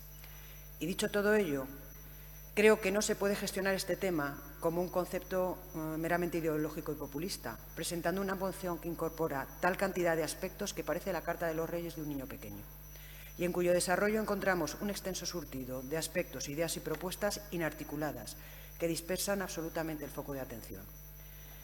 Equiparar aspectos como la lentitud con que las administraciones públicas gestionan los procesos con los protocolos de asistencia en el acompañamiento de los partos, pasando por la necesidad de incrementar el número de juzgados específicos y sus recursos para atender los casos de violencia de género, no parece, desde luego, lo más acertado. Por cierto, todo plazo es dilatado para la ejecución de estas ayudas, pero le informo que el plazo medio de tramitación en la Xunta es inferior a un mes. Y, por otro lado, le indico que las competencias para crear juzgados específicos es del Ministerio de Justicia. No hay duda, estamos convencidos que son temas a los que hay que atender, pero me temo que el envoltorio con que los plantea no pasa de ser una gaceta de divulgación. Es muy difícil como grupo municipal no apoyar cualquier moción que esté relacionada con la igualdad, con la conciliación o con la violencia de género, pero le rogaría que cuando decida traer al Pleno temas tan sensibles y trascendentales no lo haga como un hilván de ideas de fachada parecida pero de cariz tan diferente. Somos conscientes que es necesario seguir avanzando en el objetivo de la igualdad y todas sus derivadas. De la misma forma, entendemos conveniente que, como dispone la Ley de Dependencia, se demande al Gobierno central una cuantía equivalente a la aportada por la Xunta, ya que solo participa con el 24%, por lo que le rogamos realice gestiones para que la ministra de Igualdad de su partido atienda a esta petición. En esta línea, el Gobierno gallego pone a disposición recursos ampliables, además de los programas habituales, por más de 6,5 millones de euros para este año, para favorecer a las víctimas de violencia de género con especiales dificultades para conseguir un puesto de trabajo y contribuir a que se gane en su autonomía económica y obtengan la independencia de los agresores mediante un salario mensual. Por otro lado, desarrolla otra nueva línea destinada a las mujeres que resultaron gravemente heridas por la violencia machista o a los hijos víctimas de las víctimas mortales, proporcionando una indemnización económica de pago único que completa con asistencia integral a todos ellos. Esto, y no peticiones generalizadas, son los pasos que hay que dar para continuar avanzando en la igualdad de derechos. Dicho esto, tampoco nos consta que el Consello haya realizado solicitud alguna al respecto de estas líneas de apoyo y ayuda que están ya en vigor. Gracias. Muchas gracias, señora Gutiérrez. Pecha este debate polo Goberno, señora Neira. Gracias, señora alcaldesa. Bueno, señora Faraldo, pues nosotros vamos a votar a favor de esta moción. Lógicamente, nada de lo que aquí se indica puede dar lugar a que nosotros, con independencia de los matices, que en alguno de los puntos lógicamente puede tenerlos, pero lógicamente con las cifras a las que constantemente estamos asistiendo, con los minutos de silencio que nos recuerdan que el número de víctimas es incesante, no se puede votar en contra o abstenerse en una moción de esta naturaleza. Lógicamente, toda la inversión en materia de igualdad siempre es insuficiente, toda, seguramente, toda, a la vista está. Lógicamente, nos encontramos, y lo digo siempre en este pleno cuando se trata de igualdad, nos encontramos con cifras que son alarmantes, ya no por las víctimas que no han denunciado anteriormente, ya no por las víctimas que teniendo órdenes de alejamiento han sido asesinadas, la última, bueno, pues el pasado 31 de diciembre, sino sobre todo pues, en esa microviolencia que se está contemplando en población cada vez más joven. Y ahí es donde tienen que estar, lógicamente, las administraciones locales, y está esta administración local. Esta administración local no es verdad que haya desmantelado la Concejalía de Igualdad. La Concejalía de Igualdad se integra ahora en una gran área, exactamente igual que la Concejalía de Servicios Sociales o que la Concejalía de Participación Ciudadana. Y al final, una cosa es predicar y otra diferente es dar trigo.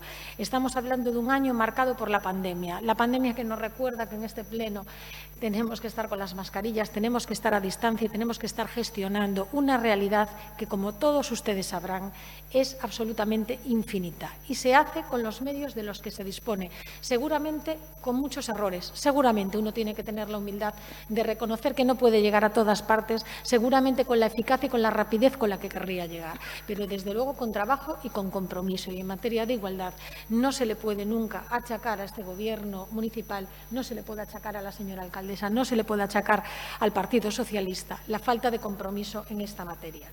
Este ayuntamiento efectivamente fue pionero cuando la Xunta de Galicia no ponía los medios para ello en establecer los servicios de atención a la infancia, lo que hoy se llama Cangurase, servicios de canguro. Los primeros en el año 2008, en el año 2009 con los espacios de atención a la infancia que cubrían en aquel momento a los niños de 4 a 12. En el año 2010, cuando se amplía con las ludotecas educativas, hasta llegar a la actualidad a lo que tenemos. Y hablamos de lo que ha sido la atención en materia de conciliación en este año y en el que vendrá, marcado por la situación que nos está tocando vivir. Ustedes saben que se cerraron, lógicamente, los centros cívicos y que se cerraron los servicios de atención a la infancia, los servicios de canguro. Se reforzó absolutamente el servicio de atención en domicilio. No se dejó ninguna demanda, lógicamente, sin atender para todas aquellas personas, fundamentalmente familias monoparentales, que tenían que acudir a trabajar aún en confinamiento por estar trabajando en servicios esenciales y que tenían menores a cargo. Se atendieron, por tanto, a 45 unidades familiares, de las cuales 17 eran familias monoparentales, 5 víctimas de violencia de género y otros 3 menores en situaciones diferentes, 67 menores. Y en este momento se acaba de poner en marcha, hace un mes aproximadamente, o hace más, es que ya no sé en qué día vivo, el servicio de canguros, el servicio de atención a la infancia para menores que se encuentren en situación de confinamiento por haber estado en contacto con positivo. No a menores, lógicamente, confinados por ser positivo, porque en ese caso sus padres o sus madres tendrían que estar confinados con ello. Un servicio de canguros COVID en el que no solamente se acompaña al menor, sino que se ha hecho un especial hincapié. Acabo, señora alcaldesa, en el que se pueda tener refuerzo educativo para que no se encuentren los menores descolgados en ese tiempo del colegio. Y respecto a la Xunta de Galicia, respecto a otras administraciones, es importantísimo, por ejemplo, el refuerzo del IMELGA, es una realidad. No se puede estar esperando un año por una valoración de un psicosocial cuando nos estamos encontrando en situaciones de violencia de género. Y ahora, con esta nueva modalidad de remitir a los gabinetes, al gabinete, no a los gabinetes, ojalá fueran gabinetes, al Gabinete de Orientación Familiar de la Xunta de Galicia, tanto por los juzgados de familia como, lo que es más grave, por el juzgado de violencia de género, todas estas cuestiones, cuando ese gabinete de orientación familiar está conformado por un trabajador social, un letrado y y un psicólogo que evidentemente no pueden estar dando respuesta a toda la provincia. Ahí nos encontramos, lógicamente, con un déficit importantísimo que se tiene que cubrir por parte, en este caso, de la Xunta de Galicia y las administraciones competentes. No obstante, votamos a favor. Muchísimas gracias. Moitas grazas, señora Neira. Procedemos á votación desta moción. Votos a favor da mesma.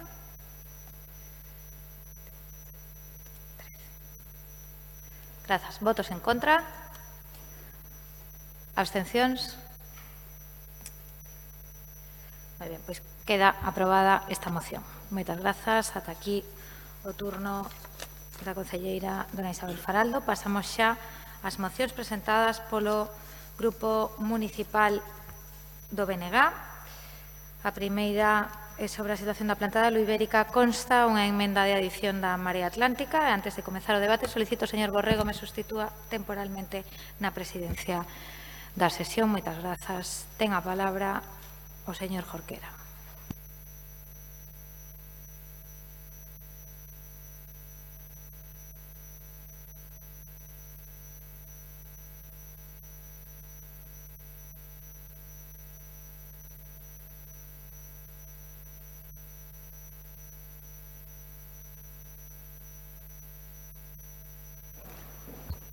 Moitas grazas. En primeiro lugar, queremos expresar o noso apoio e solidariedade cos traballadores de Alo Ibérica en folga dende hai case un mes.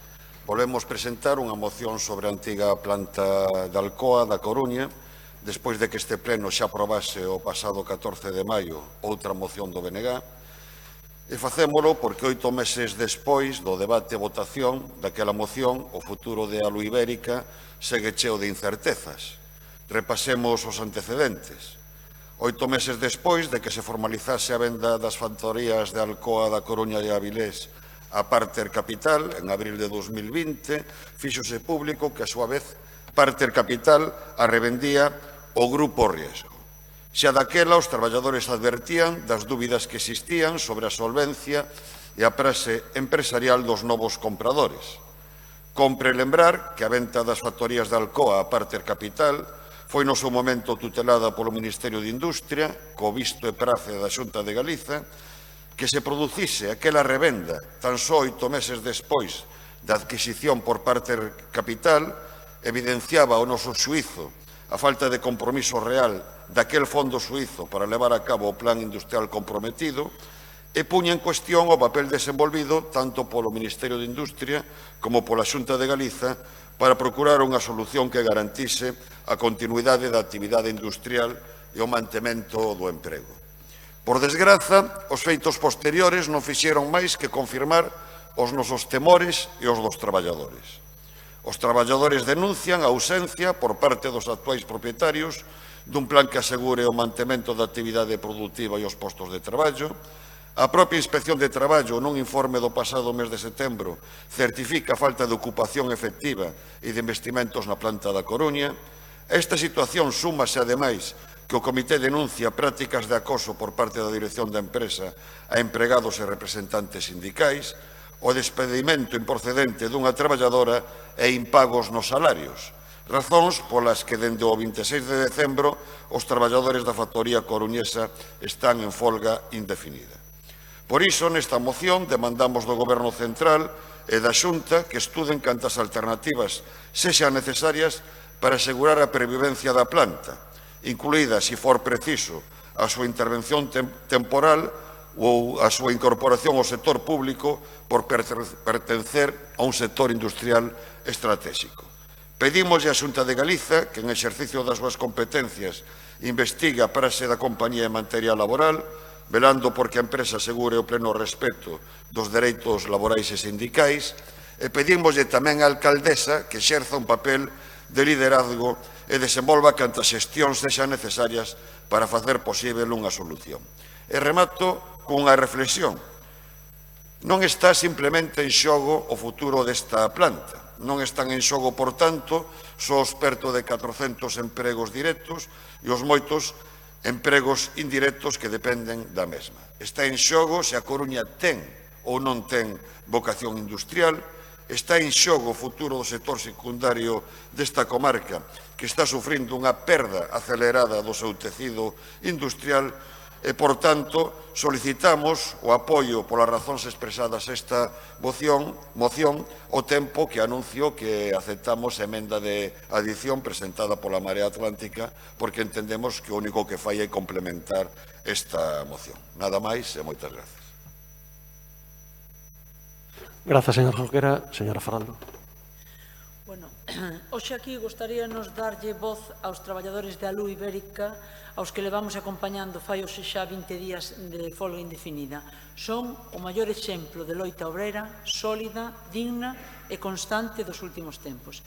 É sabido como chegamos a esta estafa perpetrada por Alcoa executada por Parter Capital e Grupo Riesgo.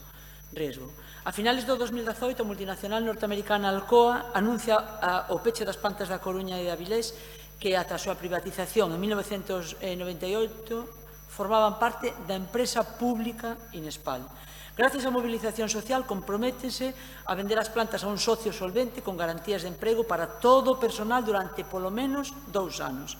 En xullo do ano seguinte, alcanza un acordo co Fondo de Investimento Suizo Parter Capital, tutelado e avalado polo Ministerio de Industria. Parter non levou a cabo ningún dos investimentos, demostrando que a súa única intención era especulativa.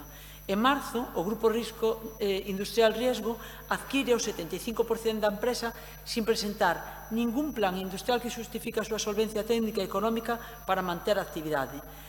Ao fronte de Alu Ibérica, varios son os conflitos. Incumprimento do convenio colectivo, atrasos nos pagos ao persoal, aos proveedores e agora despedimentos improcedentes e falsas acusacións.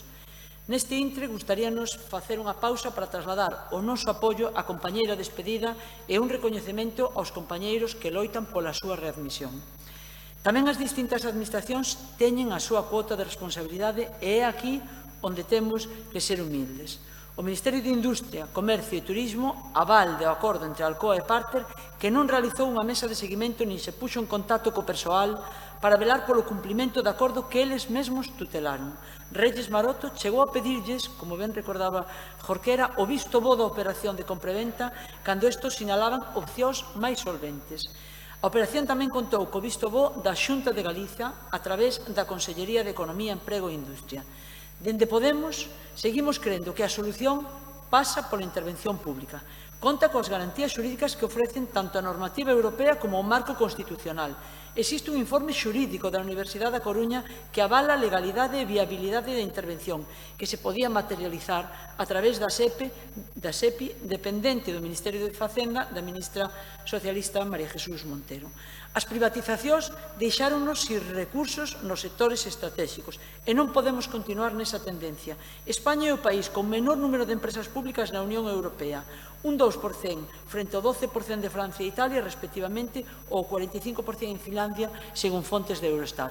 Dende os ministerios e a vicepresidencia de Podemos, pese a non ter competencias nesta situación e pese ao equilibrio das forzas, estáse a traccionar por unha solución que, ao noso criterio, pasa pola readmisión da traballadora e unha intervención pública que garanta o futuro industrial.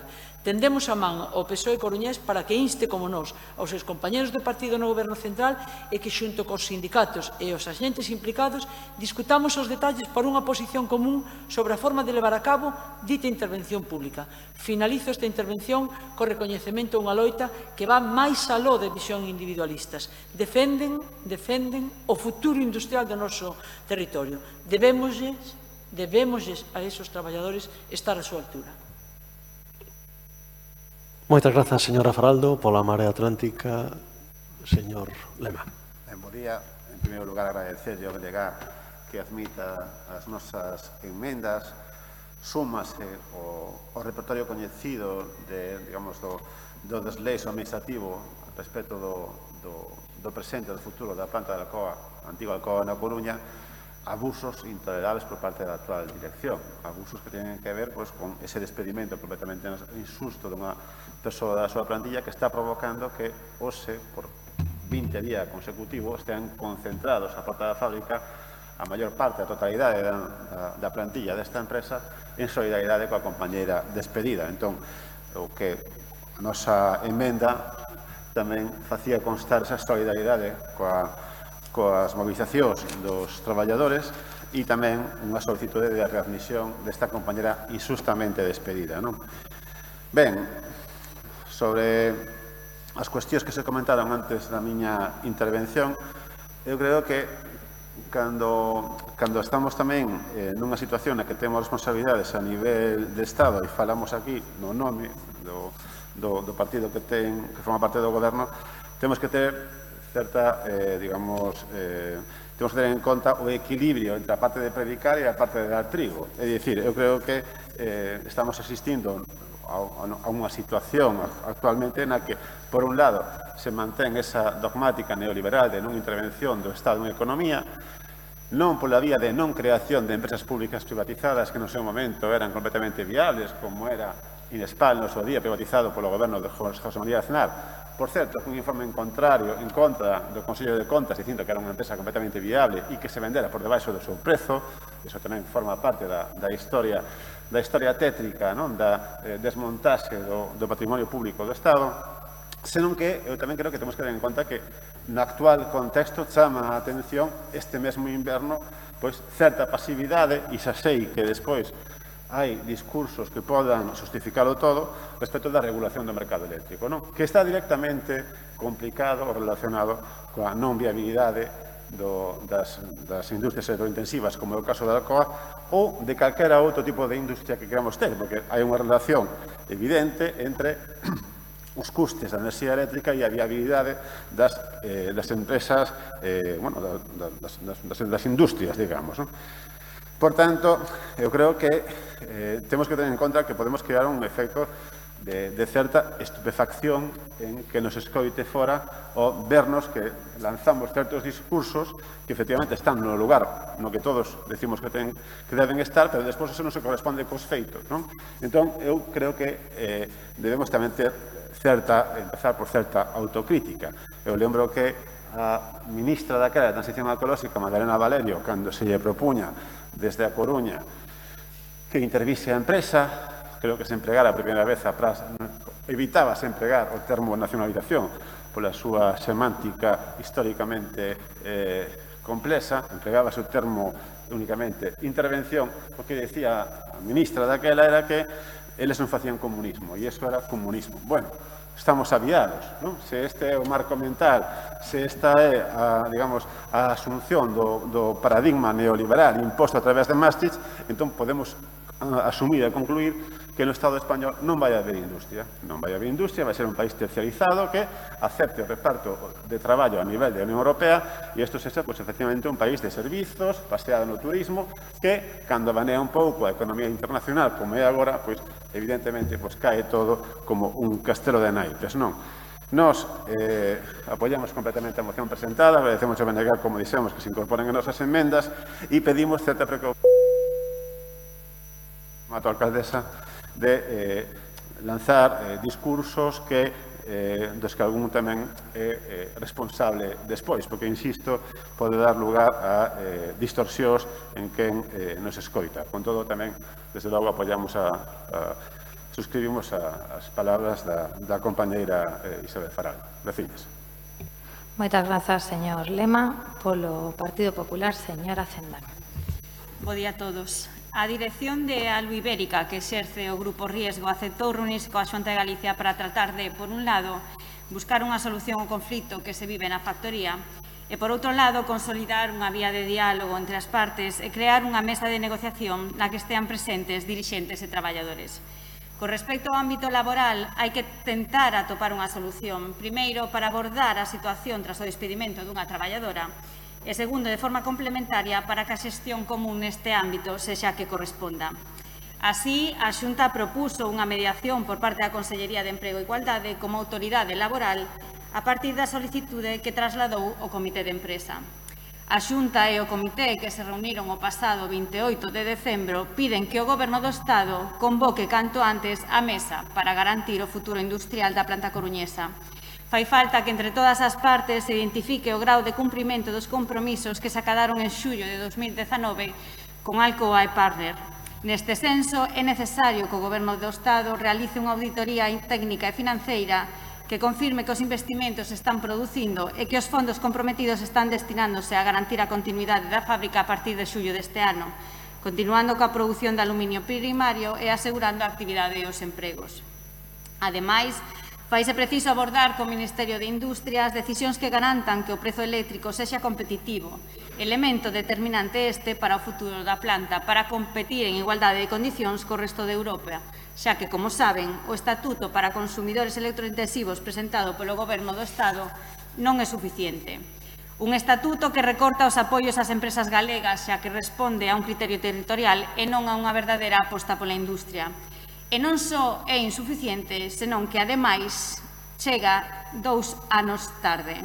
Neste acordo do Goberno, os grandes consumidores de enerxía non atoparán resposta á súa solicitude de establecer un prezo eléctrico que lles permita competir en igualdade de condicións con outros países como Francia ou Alemanha. Aquí Galicia perde de novo, unha vez máis, saindo prexudicada fronte a este tipo de territorios. Só así se explica o incremento do número de posibles empresas beneficiarias pasado de 120 a máis de 600. Polo tanto, o Goberno do Estado debe rectificar esta política enerxética que está deixando a un lado a industria e que está poñendo nunha situación complicada os empregos industriais. O problema da luz ibérica non é novo e as consecuencias do peche en falso que supuxo o acordo entre Alcoa e Parner en xullo do ano pasado séguese notando. A Xunta xa o advertira, sen un prezo eléctrico competitivo é imposible garantir a estabilidade necesaria para retomar a produción do aluminio na Coruña. A escasos 5 meses de rematar o prazo en xuño deste ano, a preocupación dos traballadores sobre o seu futuro aumenta. A prioridade segue sendo manter os preempregos, o que implica reactivar a produción de aluminio primario e comprobar que se cumpre o acordo entre Alcoa e Parner, do que forma parte o Grupo Riesgo. O Goberno de Estado ten moito traballo, SOE e Podemos, tendes moito traballo e urxe que o fagades xa. Moitas grazas. Moitas grazas, señora Cendán. Pecha a quenda o señor Celemín. Buenos días a todas y a todos. Si ustedes buscan en la web Talú Ibérica en Internet, podrán comprobar que continúa apareciendo con el nombre de Alcoa, nombre que identifica a la que fue una gran empresa en producción de bauxita, alúmina y aluminio. En una rápida vista a la página podemos encontrar afirmaciones como las siguientes. En Alcoa, los valores siempre han sido la base de nuestra empresa, que rigen la forma en que actuamos, operamos y cómo interactuamos con nuestros clientes, comunidades y entre nosotros. Actuamos con integridad y cuidamos a las personas. Pues parece ser que en este caso, desde la empresa, no se ha actuado con la integridad y tampoco con el cuidado de las personas, ya que tal y como es públicamente conocido, tras la venta de la factoría Alcoa en A Coruña a Parter Capital, poco después Parter Capital vendía una participación del 75% al grupo industrial Riesgo, que pasó a hacerse con el control de la actual Talú Ibérica. Este gobierno local, con nuestra alcaldesa Inés Reyes al frente, mostró su apoyo y su mediación en numerosas ocasiones a los trabajadores de la antigua Alcoa. Lo hizo, lo hace y lo hará. Nuestra alcaldesa no solo recibió a los representantes sindicales en diversas ocasiones, sino que medió entre industria y solicitó ante la Junta medidas que aún no han llegado. Sí es bueno recordar que desde el pasado mes de diciembre el tal demandado estatuto de las electrointensivas es una realidad y lo es gracias a un gobierno socialista. Desgraciadamente, y por lo que se ve, con esto no basta. Este ayuntamiento no tiene capacidad legal ni económica para intervenir a Talú Ibérica, pero seguirá peleando del lado de los trabajadores para mantener activa en la ciudadanía una industria tan relevante. Esta ciudad no se puede permitir el lujo de perder más industrias. Iremos a donde haga falta para pedir soluciones de futuro, no improvisadas, para la factoría coruñesa, porque exigimos también, sean quien sean sus gestores, un trato digno y adecuado a sus trabajadores. Actualmente, el comité de empresa continúa manifestando serias dudas sobre el futuro de la planta y de que los nuevos propietarios tengan realmente el interés de mantener la actividad productiva de la factoría coruñesa y de los puestos de trabajo. Estos argumentos parecen reforzados en las últimas noticias aparecidas en los medios y en las fuentes del propio Ministerio de Industria, desde la que sus representantes han trasladado a los comités de empresa de Alu Ibérica de A Coruña y de Avilés que se están investigando posibles irregularidades en la venta de las plantas al Grupo Riesgo y han asegurado que actuarán con unidad de acción sin descartar ninguna de las posibilidades para salvaguardar las plantas, según informó el comité de empresa. El propio presidente del Comité Coruñés de Alu Ibérica se manifestó en la línea de que los sindicatos y el Ministerio coinciden en el mismo diagnóstico de la situación, que es crítica y que requiere soluciones instantáneas y de emergencia. Entre los posibles remedios, el Comité ha pedido al Ministerio intervenir en las empresas y poner a salvo los empleos y el salario de los trabajadores. Con unidad de acción. Los representantes de industria han trasladado que esta unidad de acción está asegurada y que no descarta ninguna de las posibilidades a cometer para salvar las plantas. Nosotros apoyaremos todo aquello que garantice la supervivencia de la fábrica, del empleo, de los trabajadores y de las trabajadoras. Por esas razones aquí expuestas, apoyaremos la moción presentada por el BNG y aceptaremos la enmienda de María Atlántica. Muchas gracias, alcaldesa. Moitas grazas, señor Celemín. A enmenda de adición presentada pola Marea Atlántica está aceptada polo propoñente, polo que se votará conxuntamente xa a moción coa enmenda incorporada. Votos a favor da mesma. Moitas grazas, queda aprobada por unanimidade. Segunda das mocións do Bloque Nacionalista Galego sobre o barrio da Silva, consta a esta moción dúas enmendas, unha de adición de Marea Atlántica e outra de adición do Partido Popular. Señora Beira. Sí, grazas, señora alcaldesa. Efectivamente, imos aceptar as dúas emendas, a do Partido Popular e a da Marea Atlántica, porque entendemos que enriquecen o texto da moción. A cidade da Coruña é unha cidade plural, con barrios moi distintos entre eles. En ocasións, barrios máis populosos sitúanse ao carón de barrios máis pequenos e máis rurais. Esta variedade de tipoloxías de barrio debémola ver como unha riqueza e debemos facer o posible por mantela. Os barrios pequenos falannos de como naceu, como medrou e falannos da historia e da memoria da nosa cidade. Barrios pequenos os que, xeralmente, históricamente, os gobernos municipais non lles teñen prestado a atención necesaria para garantir que neles se poida continuar vivindo coa mesma calidade de vida, os mesmos dereitos, cunhas infraestructuras e instalacións semellantes ás que hai nos barrios máis poboados da cidade. Entre estes núcleos están o da Silva e Cances, rodeados dun polígono industrial e dun barrio moito máis poboado que é o do Ventorrillo. Desde este grupo municipal coñecemos da visita do concelleiro de Urbanismo ao barrio do Ventorrillo e do Goberno municipal e de que nesa visita unha representación das veciñas da Silva comunicoulle ao Goberno local as súas demandas. Nos estivemos no mes de febreiro do ano pasado nunha reunión con máis de 20 veciñas e veciños na que tamén nos trasladaron as súas necesidades e que traemos hoxe recollidas na moción. No entanto, desde o BNG entendemos que as necesidades e as demandas da veciñanza da Silva para equipararse ao resto da cidade, das que xa é coñecedor o Goberno, merecen tamén un acordo plenario. Algunhas das demandas das veciñas e veciños da Silva e Cances teñen como obxectivo garantir simplemente a seguridade no barrio, para solucionar o acceso de vehículos de emerxencia, para garantir unha mobilidade a pé segura entre o seu barrio e o do Ventorrillo e, polo tanto, piden que se mellore o estado das vías e tamén das sendas peonís do barrio. Tamén os pasos de peóns que dean acceso ao barrio do Ventorrillo e a mellora e acceso ao transporte público da nosa cidade. Outras das demandas son para teren infraestructuras básicas para unha calidade de vida equiparável ao resto da cidade, como a liña moderna de fibra ou a rede de saneamento público, que parece mentira que en pleno século XXI un barrio da nosa cidade non teña dotación de internet ou cando hoxe en día é unha necesidade básica, ou incluso a cuestión do sumidoiro ou da rede de saneamento, que é a propia administración, ademais, quen debe poñerse mans á obra neste caso, e no caso de Internet sería simplemente tentar chegar a acordos con propietarios. Tamén piden ás veciñas a mellora da contorna e do centro cívico, así como a dotación dun parque dunhas máquinas biosaudáveis no patio traseiro.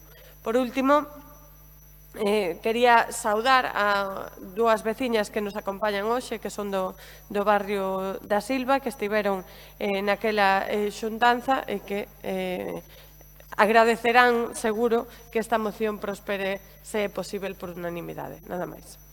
Moitas grazas, señora Beira. Turno para a señora Faraldo.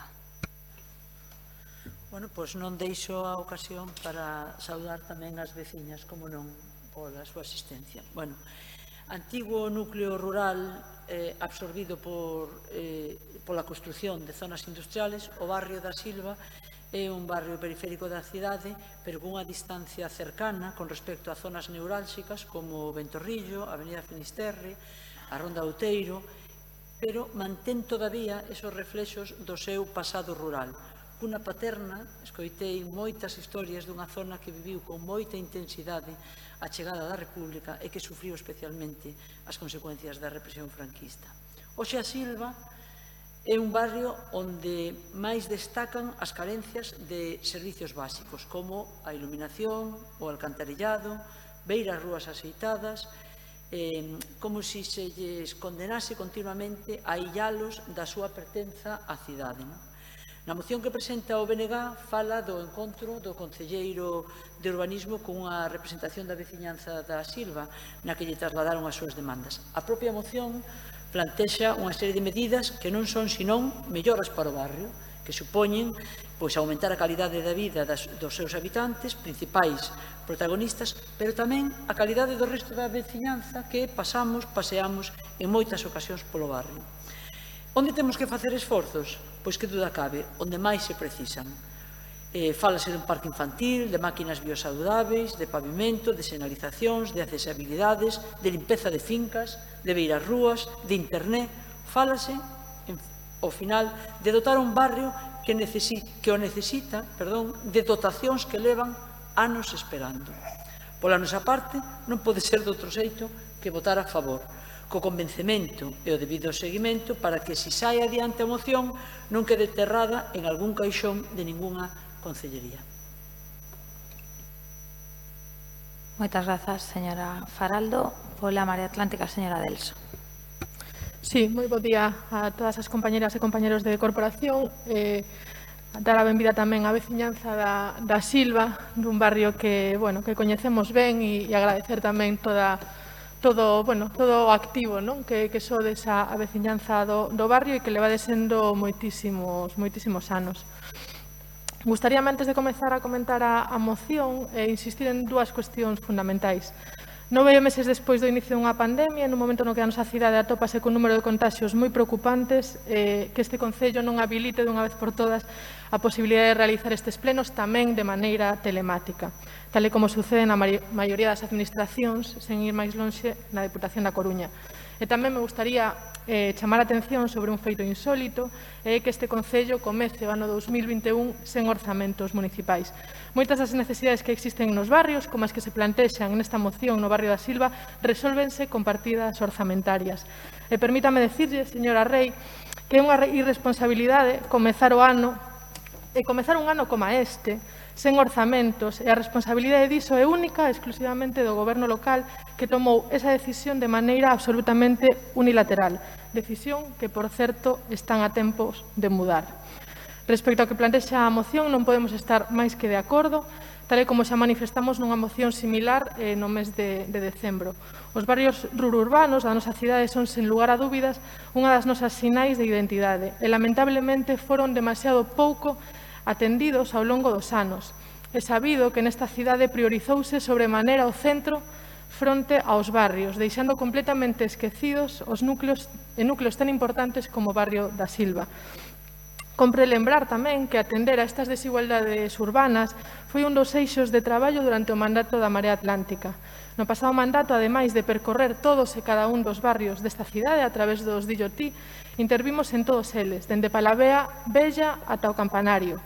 E por lembrar só algunhas das intervencións que realizamos, fixose a reurbanización do núcleo de Nostián, o Camiño do Correlo en Feáns, numerosas intervencións de saneamento en varios dos núcleos, iluminación asfaltado en Elviña, no Campanario. Fixemos, ademais de intervencións de saneamento, un parque infantil, a remodelación do centro social, que, por certo, segue inexplicablemente pechado, proxectos de recollida de residuos de maneira comunitaria, ademais de introducir a limpeza viaria no núcleo.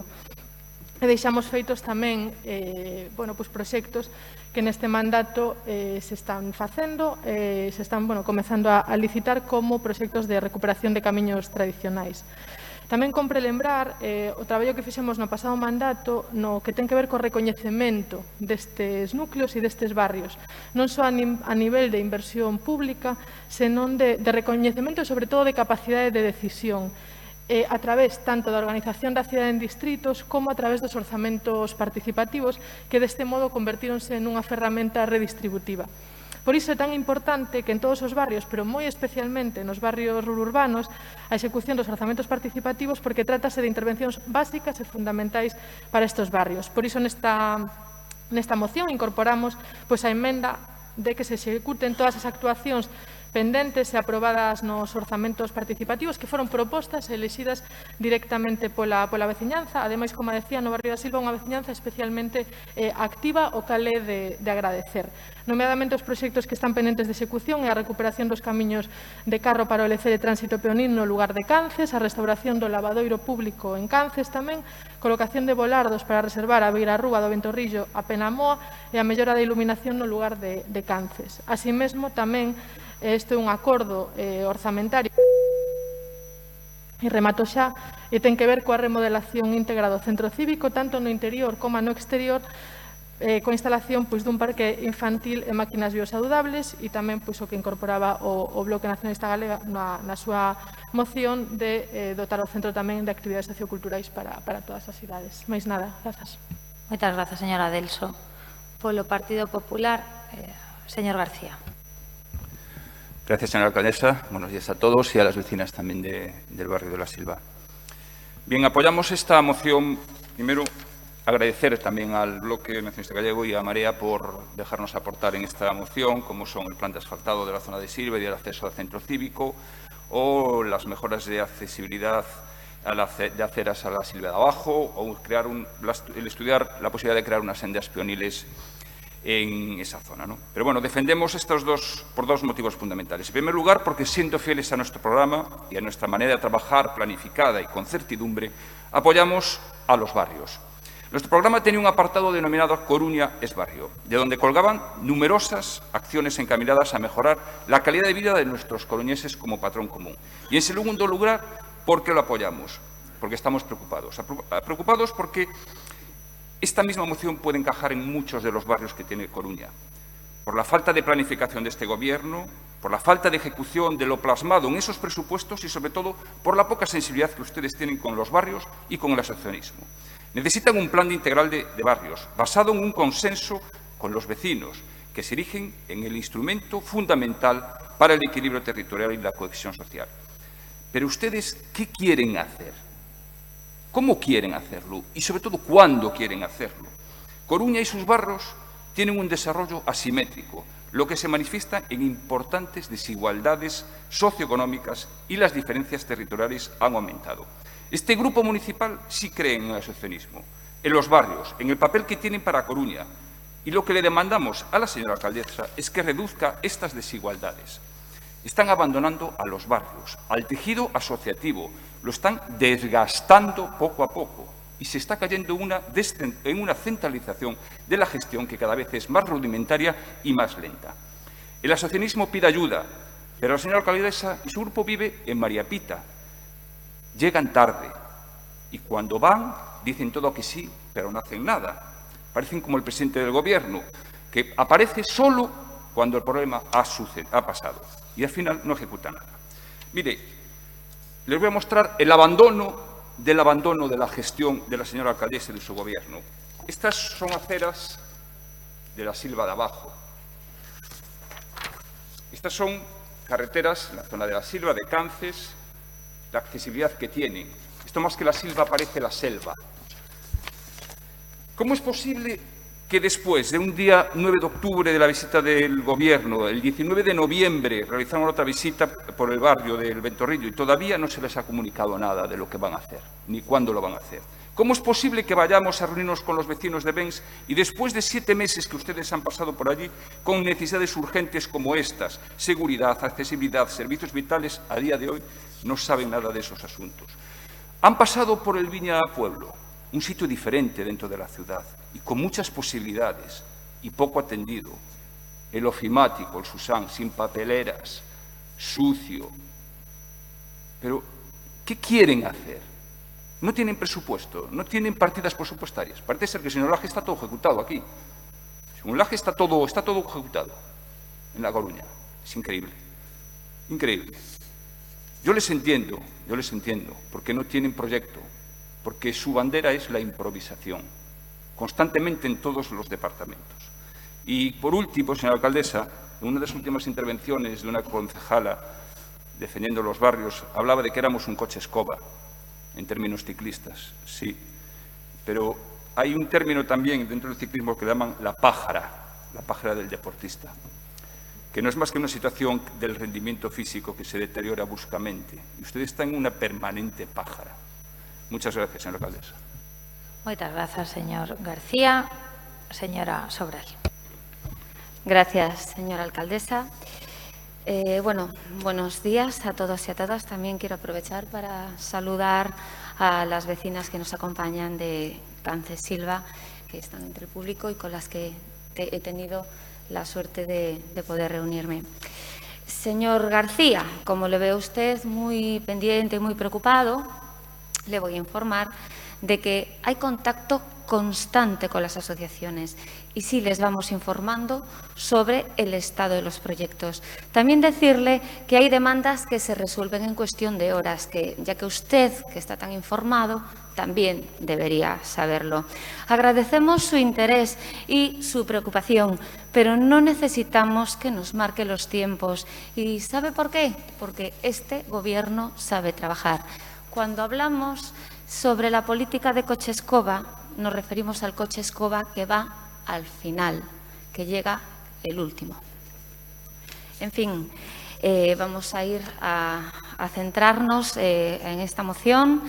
Este Gobierno municipal y la Concejalía de Barrios, a la que aquí represento, coincide plenamente, como no podía ser menos, en la concepción de esta ciudad como una ciudad plural, con barrios muy distintos entre sí, con sus peculiaridades implícitas y sus características particulares. Somos conscientes de que cada uno de nuestros barrios, más grande o más pequeño, más urbano o más rural, más céntrico o más periférico, conforman el entramado de esta hermosa península rodeada por el océano que es A Coruña. Y que gracias a estas distintas escalas y particularismos gozamos de una ciudad vital, abierta y diversa. Por todo ello, queremos contemplar y respetar esas peculiaridades a la hora de diseñar actuaciones municipales sobre cada barrio en concreto, incidiendo en su mejora y garantizando la igualdad de condiciones a la hora de su adecuación y regeneración. Y, por supuesto, sobre el núcleo vecinal que hoy nos atañe, que es el de A Silva Cances, tenemos claro que es una de las zonas de esta ciudad que posee sus singularidades y características propias, lo que ya nos transmitieron sus vecinas cuando en una reciente visita a ese barrio estuvimos hablando con ellas.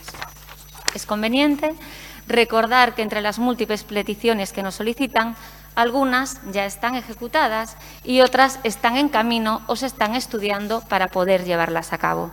Por ejemplo, las iniciativas de la puesta de volardos en la carretera de Penamoa o la mejora de iluminación a Cances que se recogían en los presupuestos participativos del anterior Gobierno municipal ya están ejecutadas. También se ha llevado a cabo una renovación de la instalación eléctrica del centro cívico. Se está estudiando ahora mismo la mejora solicitada en la red de saneamiento y el parque infantil y biosaludable. El resto de demandas, lo que es la restauración del lavadero público de Cances, la senda peatonal, las mejoras de accesibilidad, los acondicionamientos de caminos y limpieza de maleza, ya están sobre la mesa de las distintas concejalías y se comunicará, sí, se comunicará, señor García, a su debido tiempo su ejecución e implantación tanto a las vecinas y vecinos como al resto de la corporación municipal. Así que, para finalizar, asumimos estas demandas para mejorar el entorno de Asilva, el barrio en que nació nuestro gran Pucho Boedo, a pocos metros de la famosa fuente de Tres Caños, con su agua casi milagrosa de Cances. Como no puede ser de otra forma, votaremos sí a esta moción. Muchas gracias. Moitas grazas, señora Sobral. Aceptadas as dúas enmendas presentadas, imos votar a moción. Votos a favor da mesma. Moitas grazas a todos e a todas. Queda aprobada por unanimidade neste punto. Imos facer unha pausa de 15 minutos para que non nos dea ningunha pájara, tomar o aire e ventilar o salón de plenos. 15 minutos, vémonos aquí. Sexan puntuais, por favor, grazas.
Reanudamos a sesión coa terceira e última moción do Bloque Nacionalista Galego sobre a mellora do transporte público, sobre a que se chegou a unha transacción cos grupos que presentaran dúas enmendas. Ten a palabra a señora Beira.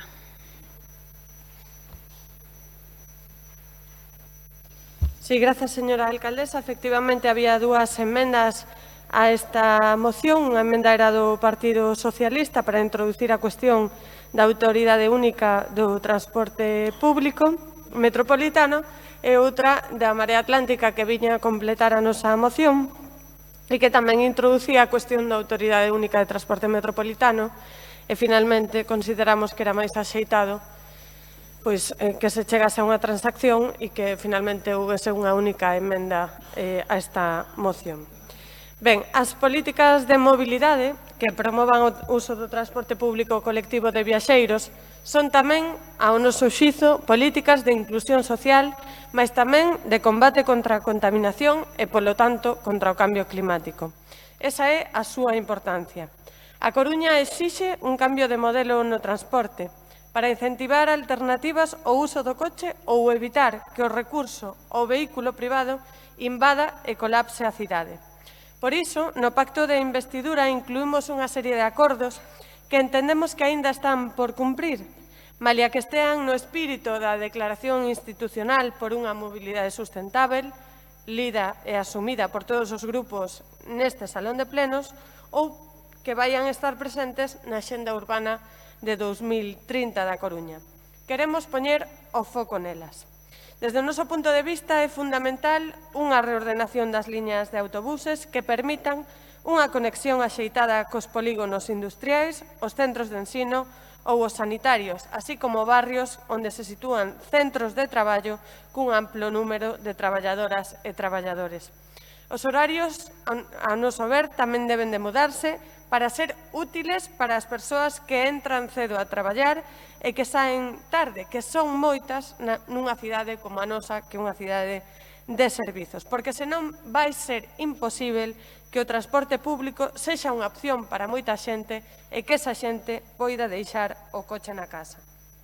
É preciso tamén que se intensifiquen as frecuencias, porque é inexplicável que haxa liñas que pasen cada media hora ou cada 3/4 de hora nalgún día, sobre todo nos barrios máis afastados do centro, onde as posibilidades de empregar medios alternativos aos do coche son moi reducidos.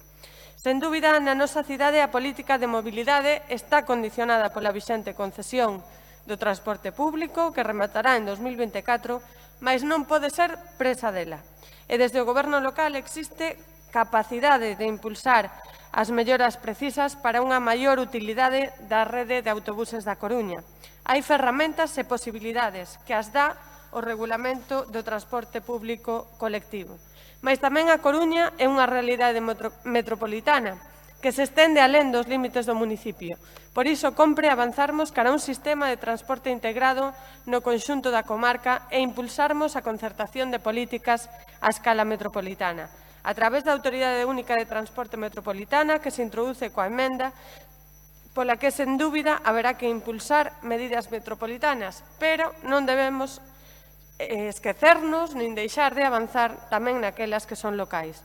Por suposto que se pode falar do transporte metropolitano, do autobús, que xa o hai, e, por certo, ben mellorável con esta introdución das novas liñas que tivo nestes días graves problemas de funcionamento, por exemplo, cos transbordos. Pero tamén podemos falar do tipo de transporte que pode haber en barco ou en tren, dos aparcadoiros disuasorios na comarca que deberían existir, ben conectados co transporte público. Neste sentido, creemos que é acertada esa aposta pola Autoridade Única de Transporte. Pero falar e pensar na mobilidade da comarca e na situación do contrato do transporte público teñen servido como excusa para non tomar as decisións na propia cidade. Iso debe modificarse, sen abandonar, por suposto, as medidas e propostas a nivel metropolitano. Non quero deixar de falar tamén nesta moción, porque tamén están introducidas cuestións relativas aos asalariados do taxi, as asalariadas do taxi, porque exixen unha mesa tripartita co Concello, porque teñen nestes momentos unha situación que debe de ser corrixida, ten que haber unha negociación por parte do Concello coa patronal e tamén cos asalariados e asalariadas, é o que pedimos na nosa moción, que o Concello medie e que interveña, porque tamén ten as competencias para facelo. Nada máis. Grazas, señora Beira. Señora Faraldo, ao seu turno. Bueno, adianto dicindo que imos a votar a favor desta moción, aínda que entendemos que os problemas e as carencias do transporte público na cidade veñen de longo e precisan dunha revisión máis polo miúdo, máis profunda, cun estudo pormenorizado e máis localizado do que a propia moción propón. A forma de pago non se adapta aos novos tempos.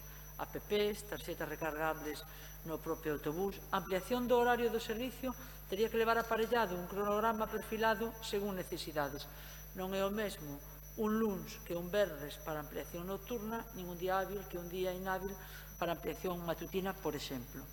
A intensificación da frecuencia das liñas exixe unha reordenación global destas. Unha recurrente solicitude cada vez que se fala deste tema é a necesidade de que se establezan máis conexións cos hospitales, sobre todo co materno infantil. E a conexión, ademais, entre eles. Ir do hospital a Venteirago ao Centro de Especialidades do Ventorrillo, por exemplo, é un paseo turístico pola cidade, tanto polo recorrido como polos tempos do traxecto. Outra demanda recurrente son as conexións coa universidade, escasas e mal repartidas. Nalgúns momentos da pandemia, lembremos a falta de seguridade demandada polos propios estudantes e usuarios das liñas que levan a UDC. Outra debilidade que paga o usuario é a escasez de liñas e conexións cos polígonos da cidade. Teríase que contemplar o aumento das frecuencias, a ampliación das liñas e a urxente modificación do obsoleto mapa de liñas. En todo caso, o que sí entendemos é que as medidas que se propoñen de sair adiante e ampliarse son positivas, polo que esta moción conta con noso voto favorable. Moitas grazas. Pola Marea Atlántica, a señora Delso. Sí, bo día de novo. Vai a por diante o noso apoio a esta moción, unha vez transaccionadas as nosas enmendas. Estamos moi de acordo co espírito da moción, pero votamos en falla varias cousas e de aí que presentásemos a emenda, que trata de completar. En primeiro lugar, un dos elementos que nos sorprendeu da moción é o marco temporal que plantexa, un horizonte a 2030, que está ben traballar con un horizonte a medio e longo prazo, e máis nesta cidade na que lamentablemente e concretamente nas políticas de mobilidade non se fixo e se facían e desfacían políticas que iban en favor da mobilidade sostible da cidade. Pero, por iso mesmo, entendemos que compre asumir compromisos concretos nesta legislatura. E é que, dende o inicio do mandato, non houbo ninguna soa medida de mellora do transporte público, nin na frota, nin nas tarifas, nin no mapa de rutas. É sabido que temos un mapa de liñas completamente obsoleto, que non responde ás necesidades dos barrios, nin da realidade metropolitana na que vive a maioría da poboación. Sorprende tamén a falta de mención na moción a situación de pandemia na que nos atopamos e que nos está atravesando os corpos e a vida dende fai case un ano e que está afectando tamén ao transporte público. Mais que nunca é preciso fomentar o uso dese transporte público colectivo como un medio de transporte seguro, así como a necesidade de incrementar as medidas de prevención ante a COVID para que efectivamente sea entendido como un transporte colectivo seguro para o conxunto da poboación. Non esquezamos que esta pandemia trouxo consigo un elevado descenso no número de usuarios e a volta ao uso e ao abuso do coche privado con todo o que iso implica.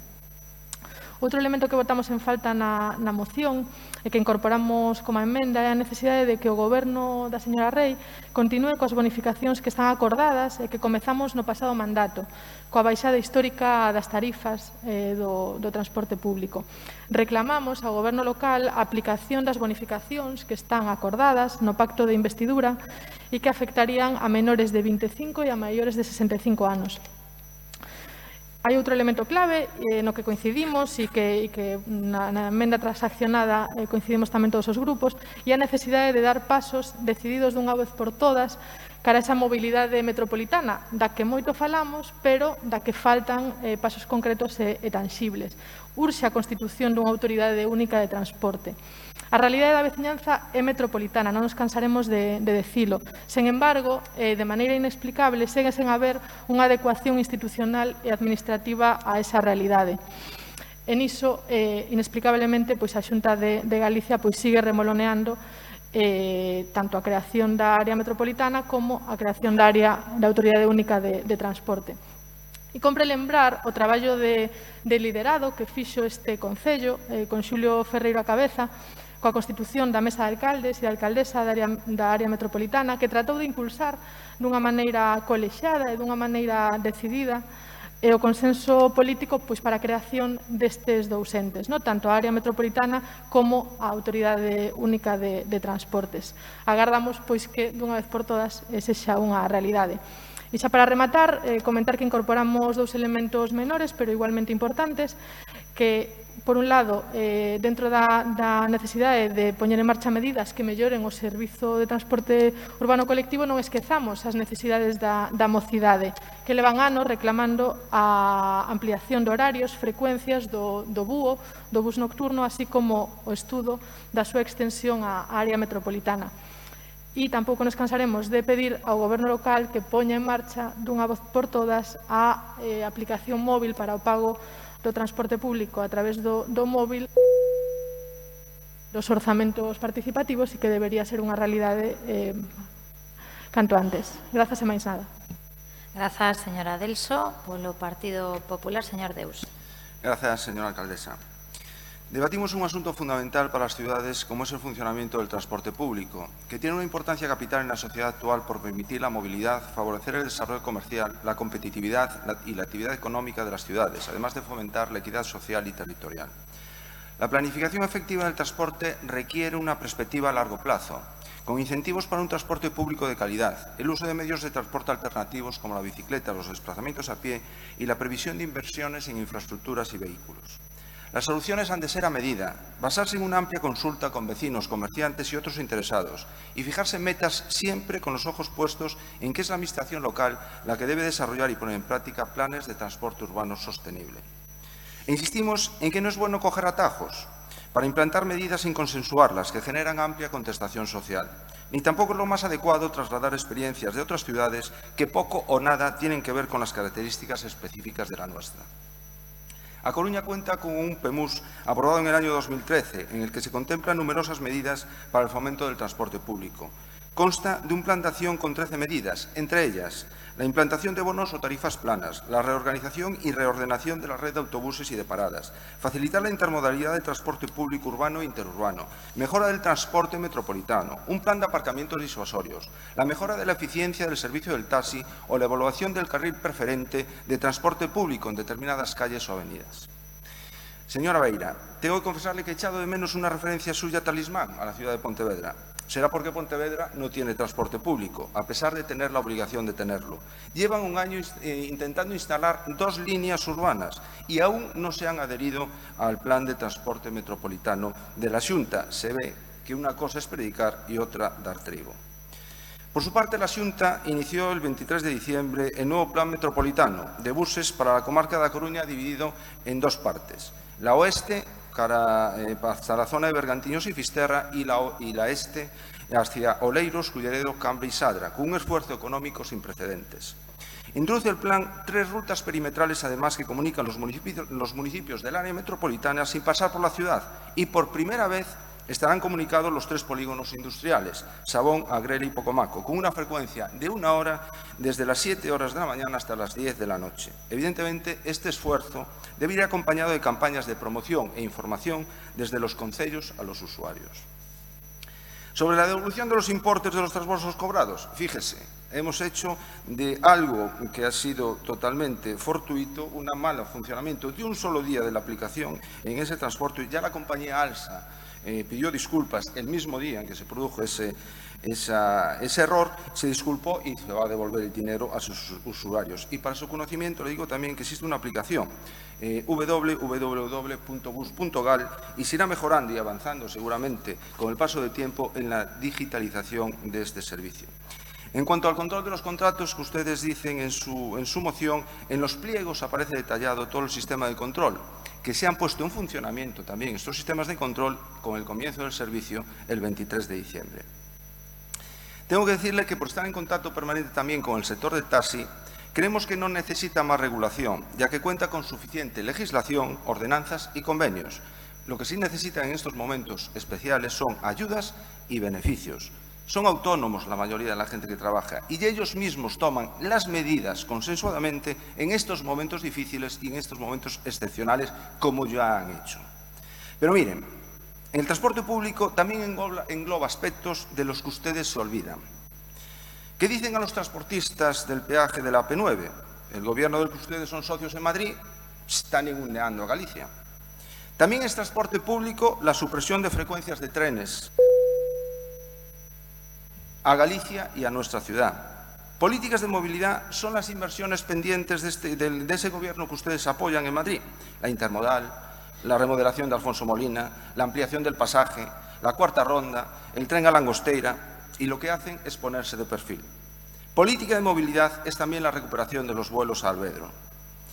Aun compartiendo algunos de los puntos de su moción, no podemos compartir el fondo de la misma. Entonces, no queremos ser partícipes de este ejercicio de demagogia y, por lo tanto, anunciamos nuestro voto en contra. Moitas grazas, señor Deus. Señor Díaz Villoslada. Sí, bo día. Nos apoyamos coa nosa emenda, a pesar de ser unha emenda de adición para completar esta moción presentada polo BNG, porque con carácter xeral poderíamos matizar, evidentemente, algunhas das cuestións que se suliñan na parte expositiva ou, sobre todo, na parte resolutiva, pero apoiamos porque estamos de acordo na necesidade de impulsar máis sempre as políticas de cara a unha mobilidade urbana máis sostible. E así vimos facendo desde o compromiso que asumimos todos os grupos neste pleno a inicio de mandato coa suscripción daquela declaración institucional que se instrumentou a través da posta en marcha, como sabemos, da mesa participada pola mobilidade urbana sostible da Coruña, que está activamente traballando en diferentes grupos especializados en materia de cidade 30, en materia de regulación dos vehículos de mobilidade persoal, en materia de procesos de peonalización, humanización e de recuperación de espacio público, que, por certo, va recuperado máis de 50.000 metros cuadrados, en materia de análise das problemáticas de reparto de mercadorías na última milla ou tamén nos traballos para unha progresiva e non caótica eficiencia das liñas de bus urbano. Pero é certo, como señalaba a señora Adelso, que a situación da pandemia, da crise da COVID-19 desde marzo de 2020 asestou un forte impacto ao transporte público colectivo de viaxeiros. Por outra parte, sí que incentivou outras políticas, pero é certo que tanto o transporte en bus como o transporte en taxi sí que está véndose moi afectado polo impacto da COVID-19. E en este sentido sí que quero recoñecer, eu creo que todos debemos recoñecer o esforzo tanto da compañía de tranvías e dos seus conductores como de todo o sector do taxi en tomar todas as medidas sanitarias recomendadas, porque, como estamos a observar e dixemos en varias ocasións neste pleno, o transporte público é seguro e ofrece confianza. A pesar diso, os datos, evidentemente, de transporte en bus na nosa cidade son de caída importante respecto de 2019. Se a media nacional é unha caída, supón unha caída de uso do transporte público urbano do 45,6%, a caída na Coruña foi de 41,6%. É dicir, se en 2019 tivemos 23 millóns de viaxes, en 2020 tivemos 13,6 millóns de viaxes. Pero a pesar disto, estamos traballando, a pesar deste escenario, acabamos de, en estes últimos meses, de facer máis accesibles 14 paradas de autobús, por facer equidistancias xeográficas desde a Avenida Gran Canaria a todas as accesibles de Novo Mesoiro. Estamos ultimando os traballos técnicos para unha mellora, eu creo que sustancial, da liña 11 a Agrela Marineda e da liña 21 a Novo Mesoiro. Estamos tamén rematando os traballos dos estudios técnicos de viabilidade da plataforma reservada de transporte público para Juan Flórez. Imos implantar a vía 30 nos carrís laterais da Ronda do Outeiro, que permitirá unha maior circulación tamén do transporte público, e se están ultimando tamén os traballos de probas e de cambio de plataforma tecnolóxica que farán viable que durante este primeiro semestre de 2021 sexa operativa a nova APP de pago. Por suposto que estamos en contacto permanente coas asociacións do taxi, tanto para mellorar a súa oferta de paradas como para mellorar a oferta que lle podemos ofrecer en materia de subvencións. Pero nós, en esta emenda, sí que queríamos, a pesar de que a parte expositiva da moción fai referencia á parte resolutiva, non facía unha referencia explícita, e eu creo que é fundamental no futuro do transporte público da nosa cidade central, pero tamén da toda a área metropolitana, pero sobre todo da área que podemos chamar máis urbana, conformada pola Coruña, Arteixo, Culleredo, Cambre e Oleiros, de que non se pode xestionar o transporte en continuos urbanos atendendo únicamente a límites municipais. Por iso, cando aprobamos pasado 4 de novembro na Xunta de Goberno autorizamos a suscripción do novo convenio de transporte metropolitano de Galicia, exiximoslle a Xunta de Galicia a posta en marcha precisamente dos traballos para a conformación dunha autoridade única do transporte metropolitano.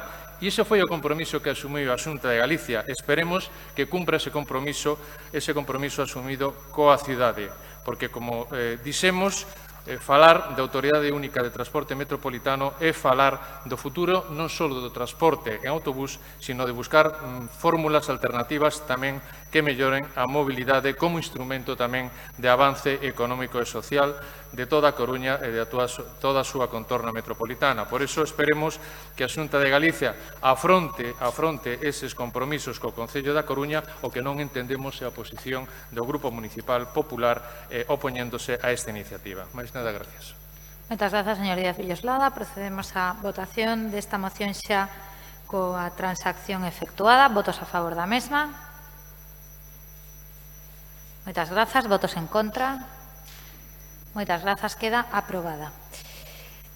Rematan as mocións do Bloque Nacionalista Galego. Pasamos xa ás mocións presentadas polo Grupo Municipal da Marea Atlántica. Primeira das mocións sobre os orzamentos do Concello da Coruña para 2021. Constan dúas enmendas, unha de sustitución do Partido Popular e outra de sustitución do Partido Socialista. Señor Martínez, ten a palabra.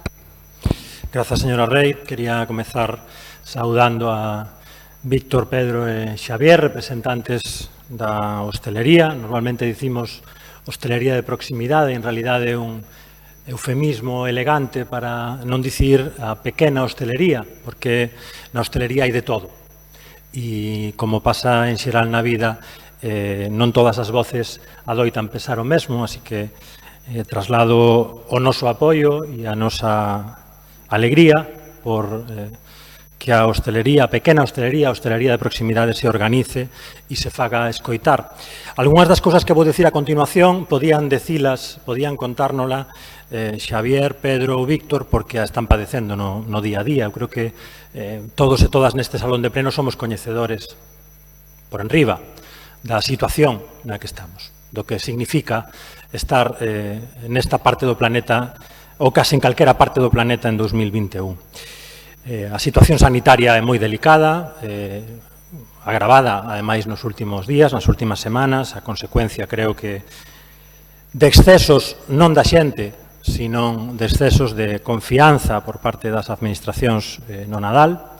A situación do emprego non é boa, temos 3.200 persoas máis na cola do paro que en xuño do ano pasado, e é evidente que a situación da actividade económica tampouco é boa e que se está a ver afectada polas restriccións polas que se ven e polas que non se ven, porque a pequena hostelería está padecendo restriccións encubertas, en realidad un peche encuberto. Claro, é moito máis fácil non pechar, porque eso obrigaría a indemnizar, e hai quen opta por dificultar, sin decir que en realidade se está obrigando a pechar determinados negocios. Dicimos moitas veces que para xestionar, para gobernar contra esta pandemia non hai manual de instruccións, e é certo toda a nosa comprensión nese sentido. Creo que estamos demostrando que somos comprensivos coas dificultades, coa complexidade da situación, e velaí, a pesar de todo, e a pesar do visto, escoitado e padecido, a plena disposición e a plena cooperación da Marea Atlántica para sacar adiante todo o que se sacou adiante aquí nos últimos 20 meses, dende os orzamentos, ordenanzas fiscais do ano pasado, até o chamado Presco. Pero unha cousa é que non haxa manual de instruccións e outra que teñamos necesariamente que afrontar unha pandemia sen un plan. A pandemia require un plan e os plans nos concellos se chaman orzamentos. Este concello non ten orzamentos este ano. É a única das cidades galegas que quere voluntariamente afrontar 2021 sen orzamentos. Bueno, non. Ourense tampouco. Noraboa, señora Rei, por poñer este concello á altura do concello que goberna o señor Jácome. No pasado verán, o goberno tomou unhas cantas decisións. Romper as alianzas que lle dan a alcaldía, romper os acordos que permitiran garantir a gobernabilidade no primeiro ano e incorporar a unha concelleira tránsfuga ao seu goberno. De aí se deriva todo o demais. Unha das consecuencias desa decisión, agravada e animada tamén polos problemas de coordinación interna no equipo de goberno, foi o anuncio unilateral de que a alcaldesa abdicaba da súa responsabilidade, que é a de formular uns orzamentos para o novo ano. O día que se nos anunciou iso aquí en outubro no pleno, por sorpresa, digamos, vulnerando calquera tipo de cortesía elemental na relación entre os grupos, se dixeron dúas cousas que eu, que supoño que todos e todas recordamos e que eu non quero deixar pasar. A primeira foi que se cualificou o diálogo entre as forzas políticas de performance. Eu creo que eso é unha caricatura e unha falta de respeto que exixe unha desculpa que aínda segue pendente. A segunda foi que non habería orzamentos porque en 2021 os ingresos do Concello se ian ver mermados a consecuencia da pandemia. Nas mesmas datas en que se nos dixo iso a nós, o Goberno tivo que render contas diante do Ministerio de Facenda. E a alcaldesa o que lle comunicou ao Ministerio de Facenda é que os ingresos en 2021 do Concello da Coruña se incrementarían un 2,6%, 6,5 millóns de euros máis que este ano, que o ano pasado. Dos cales, 5 millóns proceden dun incremento de ingreso corrente e 1,5 millóns de venda ou ben de patrimonio ou ben de aproveitamentos ou dereitos de algunha clase. Creo que iso merece unha explicación. Ou ben se nos mentiu a nós, ao conxunto da corporación, ou ben se lle mentiu ao Ministerio de Facenda. Creo que estaría ben ter unha explicación por parte do Goberno. O que nos propoñemos con esta moción é que se rectifique o rumbo. Recoñecemos que hai cousas urxentes e que esas cousas urxentes necesitan parches, necesitamos desbloquear canto antes os convenios das entidades da cidade, necesitamos abordar a negociación de novas medidas que substitúan ao Presco anterior, pero iso non pode ser unha excusa para non facer o que un concello ten que facer ao comezo de 2021, que é propoñer, negociar, acordar e aprobar uns orzamentos completos. Porque esa é a ferramenta que un concello ten, esa é a ferramenta que un concello ten para facer fronte aos desafíos que ten diante. Nada máis, moitas gracias. Moitas grazas. Señora Faraldo.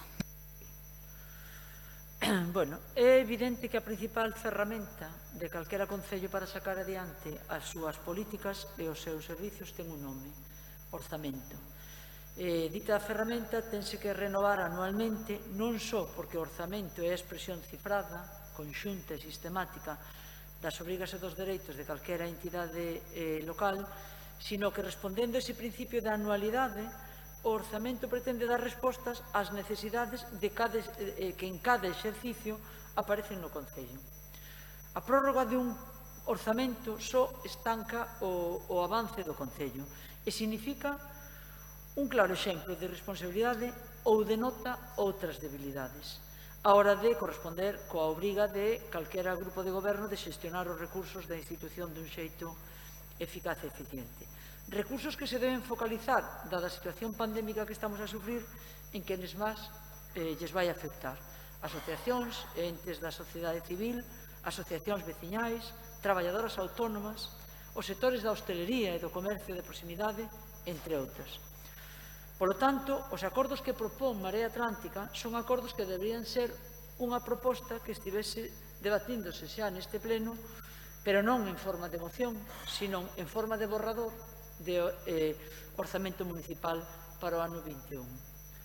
Pero temos unha diverxencia que non queremos deixar de anotar, onde di someter ao pleno na maior brevidade, previa negociación co resto dos grupos municipais, a aprobación dun anexo de subvencións nominativas que proporcione certeza e garantía ás entidades sociais, veciñais, culturais, etc., nos, además, engadiríamos, sin prexuicio de que se cree tamén unha liña de subvencións de concorrencia competitiva polo procedimento abreviado para aquelas entidades e asociacións que non cumpran os requisitos previos para acceder ás subvencións nominativas.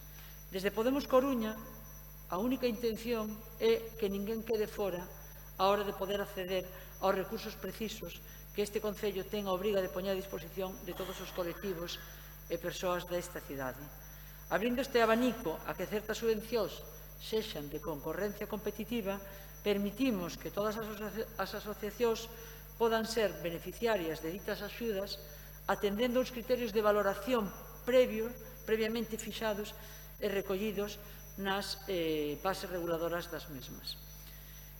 Imos absternos sabendo que esta proposta vai sair adiante, pero para nós precisaría ampliarse a todos os colectivos e asociacións da cidade.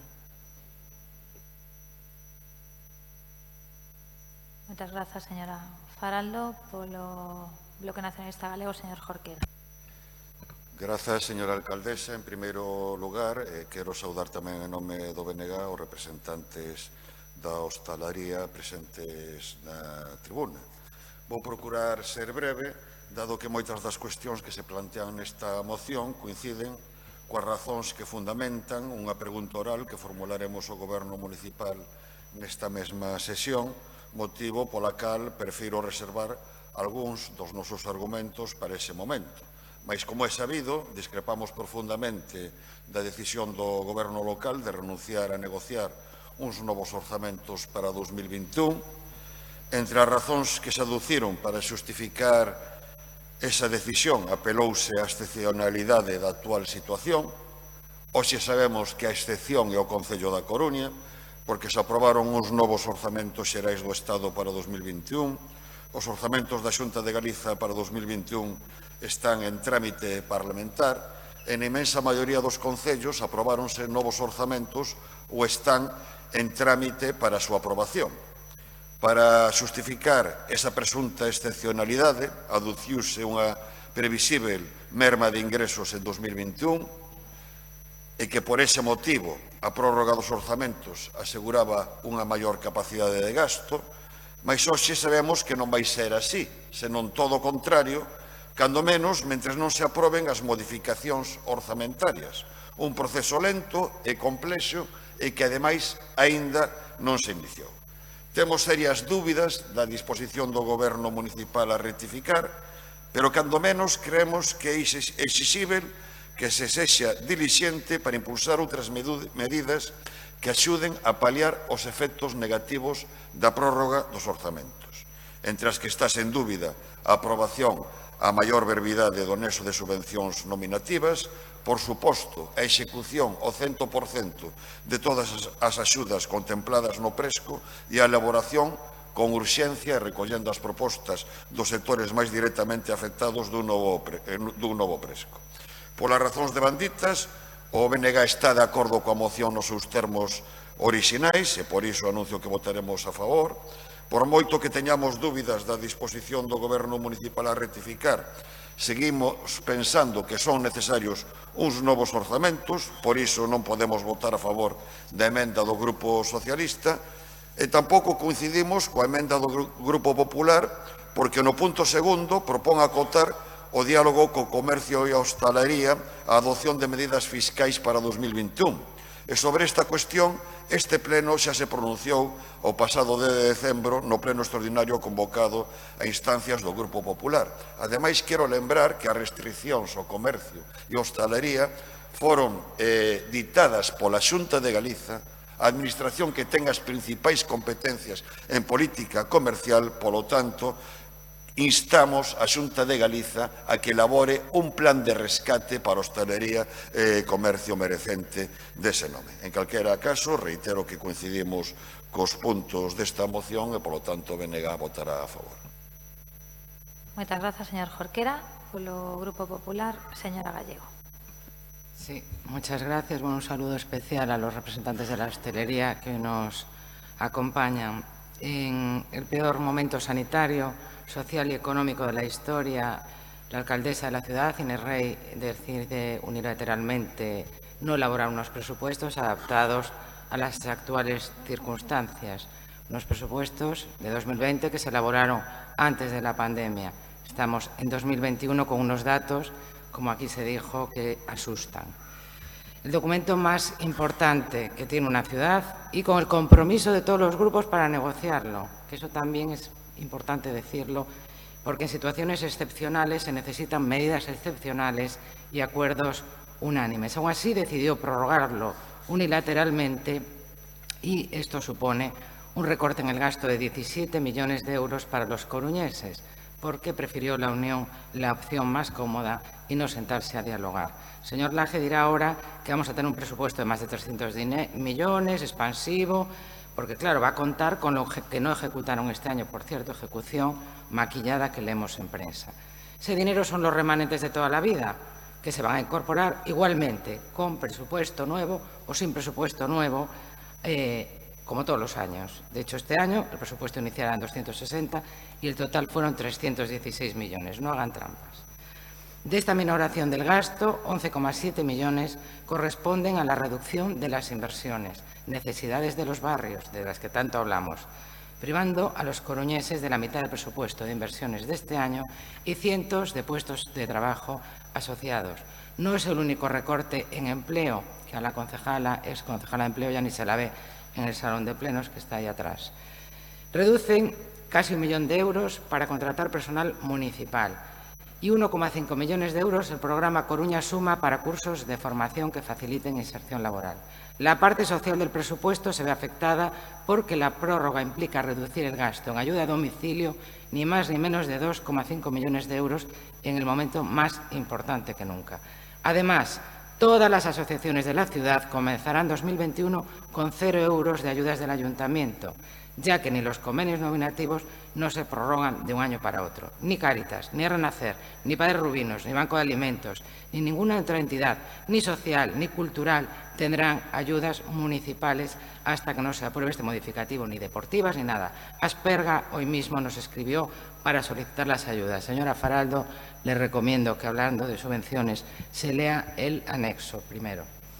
Para colmo, autónomos y pymes siguen sin cobrar las ayudas del Presco de 2020 y sin el nuevo plan para 2021 que les ayude. Casualmente, ayer convocan una mesa de diálogo justo antes del Pleno. Tampoco, yo no sé si coche escoba o cómo va la cosa, pero bueno. Como tampoco les ayuda el Gobierno del Estado, que no ha aprobado ninguna sola medida económica directa que les beneficie. Subirles la luz, eso sí. La Xunta es la única administración que está cumpliendo y pagando, y más que lo va a hacer. Solo en hostelería, el sector que peor lo está pasando por los cierres y por el tema sanitario, la Xunta concedió en poco más de un mes que se aprobaron 900 ayudas específicas en esta ciudad, 2,4 millones de 1.056 presentadas, es decir, pagó el 85,2%. Además, los hosteleros participan en los programas de ayudas directas para autónomos y microempresas. El Presco lo solicitaron 762 hosteleros y a 16 de diciembre, último dato que tenemos facilitado por el Gobierno, estaban resueltos 228 expedientes en 3 meses por importe de poco más de 800.000 euros y en los bonos gastaron 43.000.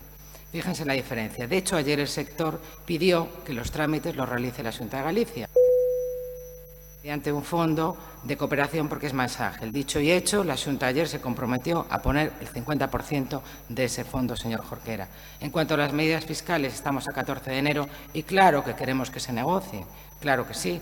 Rechazaron nuestro plan de rescate de bajada del IBI, que les afecta, y no solo no lo bajaron, sino que subieron un 3%. Y rechazaron la sección de tasas con el apoyo del resto de grupos. Nosotros queremos que los sectores opinen, que ayer no me dejaron hablar de eso en la mesa. No les pareció bien eximir a locales y negocios del pago durante 2021 de las tasas de agua, basura, alcantarillado, depuración y vados. Una propuesta justa, razonable y asumible. A ingresos cero, impuestos cero. Nuestro grupo está en disposición de negociar un nuevo Presco con lealtad, un modificativo con los convenios, el nuevo presupuesto, que es lo que tendríamos que haber negociado principalmente, unas nuevas ordenanzas fiscales, no venga con que lo nuestro era ilegal, porque a ver cómo ponen en marcha lo que ustedes propusieron. Lo dijimos desde el principio, la alcaldesa presume de todos los asuntos que se aprobaron en este salón de plenos, muchos con el apoyo del Partido Popular y con el voto en contra de sus socios. Sean ustedes leales y transparentes y no hagan como que dialogan con todos y pactan por detrás con algún grupo. Muchas gracias. Muchas gracias, señora Gallego. Pecha esta quenda o vocero do Goberno, señor Lajetuña. Gracias, señora alcaldesa. Estamos diante dunha iniciativa que aborda diferentes aspectos, entre outras cuestións traen aquí o debate novamente sobre se hai orzamentos ou non e unha serie de propostas que quero recordar. O digo con respecto ao grupo propoñente, non? Agora entrarei no resto de intervencións. Señor Martínez, é evidente que temos unha visión diferente con respecto ao tema dos orzamentos do ano 21, pero podríamos concordar ao respecto dos restantes puntos da súa iniciativa. De feito, algún deles, como vostede mesmo recordará, formaba parte do acordo que chegamos co Bloque Nacionalista Galego e coa Marea Atlántica, que era a convocatoria dunha mesa de diálogo cos sectores do comercio e hostelería ao longo do mes de xaneiro. Non se produxo o día 31, produxose o día 13. O digo por constatar un feito. Acordos aos que se chegaron, que se materializaron cunha mesa de diálogo que se volverá a convocar cando sexa preciso para seguir con un canal aberto de diálogo con todos os sectores, cos que están hoxe aquí, os que aproveito para saudar e cos que non están hoxe aquí tamén, porque sempre é bo e é positivo escoitar as propostas e as suxerencias da sociedade civil e fundamentalmente daqueles que son os principales afectados e damnificados, sectores máis castigados polas consecuencias da pandemia do coronavirus. En primeiro lugar, señor Martínez, agradecer a boa disposición manifestada polo seu grupo para chegar a acordos e entendemento. Tamén o que acaba de decir a señora Gallego.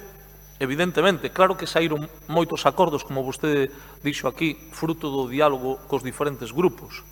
E que así debe de ser, e así o seguiremos intentando, porque non estamos en posesión da verdade. É dicir, somos conscientes de que acertamos e cometemos erros e que debemos de chegar a entendemento e acordos cos diferentes grupos. Así o fixemos e xa lle adianto que a nosa intención é que o plan de reactivación económica, o Presco do ano 2021, tamén poida salir por acordo dialogado con todos os grupos, seguindo a folla de ruta que se acordou na Comisión de Economía e Facenda e previamente facendo o que fixemos, que é escoitar os sectores máis directamente afectados sin que eso impida escoitar a outros. Evidentemente, si teño que dar algúns datos que non creo que sexan menores. A día de hoxe, o Concello e o propio Goberno Municipal pode anunciar que hai 2.464 axudas aprobadas, que estamos a falar dun importe de 5.394.876, cantidade actualizada a día de hoxe. Eso aprobado e transferido a día de hoxe 1.946 axudas, que supoñen o 79%. Nos gustaría ir máis rápido? Sí. Nos gustaría que fora máis áxil? Tamén. O que é indiscutible é que esta é a primeira administración que tomou decisións e que puso recursos sobre a mesa. Nos parece ben que a Xunta de Galicia se sume e que, ademais, que o faga porque son as súas competencias, que é o que ten que facer. Non é igual un presupuesto de 10.000 millóns de euros, que é o que ten a comunidade autónoma, que un orzamento de 260 millóns de euros, que foi o orzamento do ano 2020 deste Concello. E sin competencias, asumimos que era unha prioridade, porque así o fixou a nosa alcaldesa, a prioridade era axudarlle os sectores máis damnificados pola crise do coronavirus. Por iso o fixemos e contamos coa colaboración e cooperación de todos os grupos. E a maiores, lle digo que a semana que ven imos a convocar aos diferentes grupos municipais para falar do anexo 4, do capítulo 4 dos orzamentos, para falar, señora alcaldesa, dos convenios nominativos, e só quero facer un pequeno apuntamento e un recordatorio, que creo que non está de máis. O ano pasado aprobouse un orzamento no mes de xaneiro, de forma definitiva en febreiro. Por lo tanto, eses convenios dos que vostedes falan entraron en vigor, vostedes saben cando, verdad? A finais de febreiro. O que lles pode... Sí, señora Gallego, sí, deixeme que llo explique.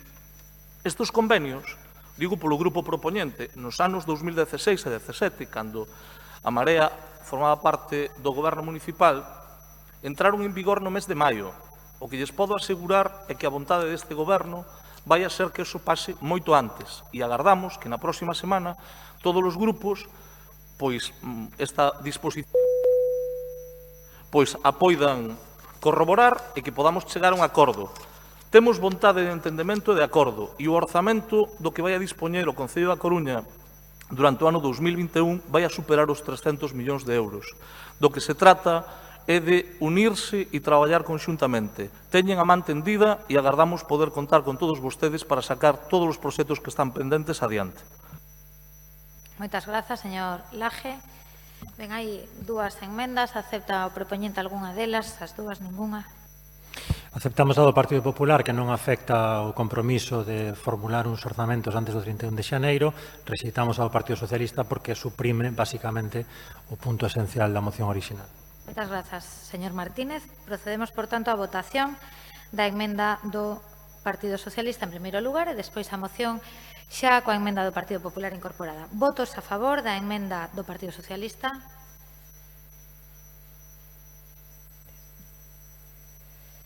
Votos en contra?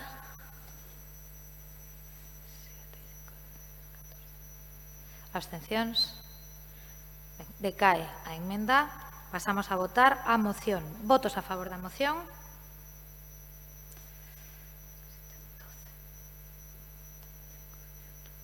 Grazas. Votos en contra? Abstencións? Moitas grazas. Queda aprobada. Segunda das mocións da Marea Atlántica sobre políticas de deportes do Concello da Coruña. Hai dúas enmendas, unha emenda de adición do Bloque Nacionalista Galego e unha emenda de adición do Partido Popular. Señora Delso, ten a palabra. Sí, moitas grazas, señora alcaldesa. Vamos a aceptar as dúas emendas porque entendemos que enriquecen e completan a moción. Comeza o 2021 cun balance preocupante da situación que está a padecer o deporte na cidade da Coruña dende que comezou o mandato de Inés Rei como alcaldesa. Con dous responsables diferentes en apenas 2 anos de mandato, a Consellería de Deportes acabará sendo recoñecida como a Consellería dos Bandazos. E que, a pesar dos cambios de responsable, os problemas de xestión seguen sen resolverse. Coa súa pésima xestión na área de deportes logran que toda a oposición esteamos de acordo. Todos os contratos estructurais da área de deportes seguen caducados e non coñecemos avances ao respecto. Os traballadores das escolas deportivas municipais que tiveron que mobilizarse no mes de xuño ao ver en perigo os seus postos de traballo seguen na máis absoluta incerteza. Levan agardando máis de 6 meses pola licitación do novo contrato que non só debería ir moito máis alá das actividades das escolas deportivas, senón que debería abarcar outras actividades como as actividades de Coruña en Forma, no verán, e tamén ampliar actividades de deporte e saúde, principalmente para maiores. Así mesmo, continúan os problemas laborais coa empresa concesionaria de San Diego, que reduciu sen explicación os horarios e as actividades da instalación, mentres mantén as cotas íntegras aos usuarios e as usuarias en que o Concello faga nada ao respecto. Hai traballadores que seguen en ERTE e varias denuncias na Inspección de Traballo e o Goberno absolutamente desaparecido. Levamos tempo insistindo en que é o momento de recuperar as concesións caducadas, comezando pola de San Diego, e apostar por unha xestión única pública e directa das instalacións deportivas municipais e un carné único para os usuarios e as usuarias. Incorpora ao BNG a situación na que se atopan os 70 traballadores da concesionaria dos servizos complementarios das instalacións deportivas, nos que a empresa non só está incumplindo o prego, que, por certo, melloramos sustancialmente no pasado mandato, senón que a empresa está incumplindo, ademais, o protocolo COVID. E basta un dato para exemplificalo. 4 mascarillas en 11 meses. 4 mascarillas en 11 meses. En ano e medio, esta empresa fixo 230 modificacións contractuais, señora Rei, e hai varias denuncias da Inspección de Traballo, e mentres o Goberno completamente ausente. É un suma e sigue. Non hai interlocución que debería co tecido deportivo. O Goberno municipal, que tanto apostou en campaña, e, ademais, ten unha concellería en exclusiva para o deporte, ten o tecido deportivo e o deporte base desta cidade completamente descoidado. Nada se sabe do Consello Municipal de Deportes que ia comezar o ano pasado. Urxe poñer sobre a mesa unha proposta de reparto equitativo e equilibrado de usos das instalacións deportivas que conte con uns criterios consensuados, claros e obxectivos. O mesmo debería suceder cos convenios nominativos e coa convocatoria de subvencións. Como xa se dixo neste pleno, comeza este ano sen convenios para as entidades deportivos pola decisión unilateral do Goberno municipal de deixar a estas cidades sen orzamentos. O tecido deportivo da cidade non merece o trato que está a recibir do Goberno municipal. Sucédense anuncios de proxectos que non están consensuados, nin tan sequera falados cos colectivos que van facer uso desas instalacións e que son, ademais, os mellores coñecedores das necesidades e das particularidades técnicas que se precisan. É o caso da pista de skate baixo o viaducto de Alfonso Molina, un proxecto que quedou feito consensuado no mandato pasado coa Asociación Coruñesa de Skaters. O Goberno municipal decidiu de maneira unilateral mudar completamente o proxecto e atópase agora co rexeitamento total da única asociación que agrupa o colectivo skate da cidade dende hai máis de 20 anos. Compre lembrar que esta entidade, unha entidade histórica e pioneira en Galicia e que leva anos colaborando de maneira altruísta co Concello. De feito, o Skate Praza dos Rosais foi deseñado no seu momento en colaboración coa Asociación Coruñesa de Skate. Así entendemos que é o modo de facer políticas deportivas, man a man cos colectivos e as entidades deportivas da cidade, cunha interlocución constante e contando sempre coas súas propostas e necesidades. De que serve propoñer agora unha pista de skate que triplica o gasto da que estaba prevista, cando, ademais, son os propios patinadores os que din que non a van a usar e alertan de que, tal e como está deseñada, é impracticable e sería unha fonte de conflictos. Na longa lista das e remato xa, da Concellería de Deportes atopamos o sinsentido de proxectos aprobados e para os que hai partida orzamentaria, pero que non comezaron sequera a licitarse. É o caso da ampliación do rocódromo de Riazor, demanda histórica dos escaladores, e que segue pois pendente.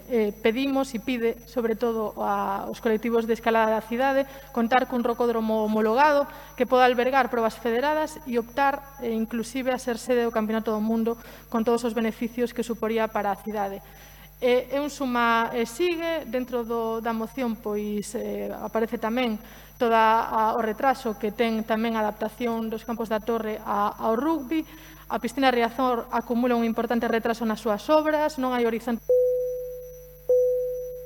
Falamos dunha instalación básica na actividade física de mantemento e terceira idade e aprendizaxe da cidade. As pistas universitarias del Viña seguen sen permitir entrenar a escola de lanzadores e poderíamos seguir. A lista de deberes no ámbito deportivo é grande. Por todo o anterior, pois propoñemos a adopción dos seguintes acordos que agardamos sexan aprobados por este pleno. Grazas. Moitas grazas, señora Delso. Adiante. Señora Faraldo, o seu turno. Ben, vamos a votar a favor porque é unha moi boa moción elaborada, traballada, que recolle demandas que denotan que as opcións de mellora neste ámbito, no ámbito deportivo, son infinitas. Débense asumir con absoluta normalidade as críticas e as propostas e deportividade, falando do tema. Ponse en relieve, ademais, a través desta moción, certa falta de solvencia nun área plantexada como aposta clara de goberno ata o punto de ser concellería propia, mentres, por exemplo, a área de cultura quedouse fora do organigrama a ese nivel. Bueno, entendemos que son varios e importantes algúns aspectos que deben reconducirse. A ausencia de directrices, O primeiro esperable sería ter un proxecto claro e diferencial, existencia de problemas administrativos que requiren de vontade política para a súa resolución, por exemplo, os contratos caducados, sen visos de solución ou explicación. A precariedade, consecuencia dos problemas laborales que houbo en algúns dos contratos. Resaltar tamén a indecisión e demora en importantes obras ou investimentos herdados. Ademais, nunha cidade con moita práctica deportiva que precisa de infraestructuras en condicións idóneas e con bo mantemento. A necesidade de recuperar concesións e ter ocasión de ampliar os servicios públicos.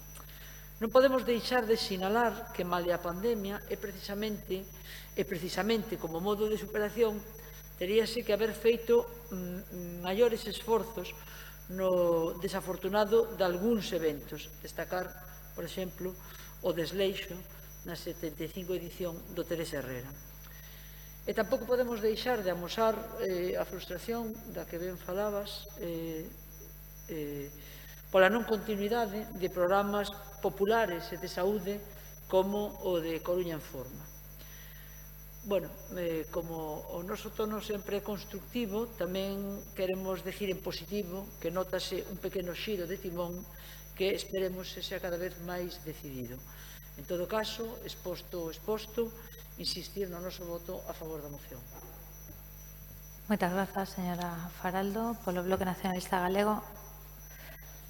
Sí, señor Jorquera.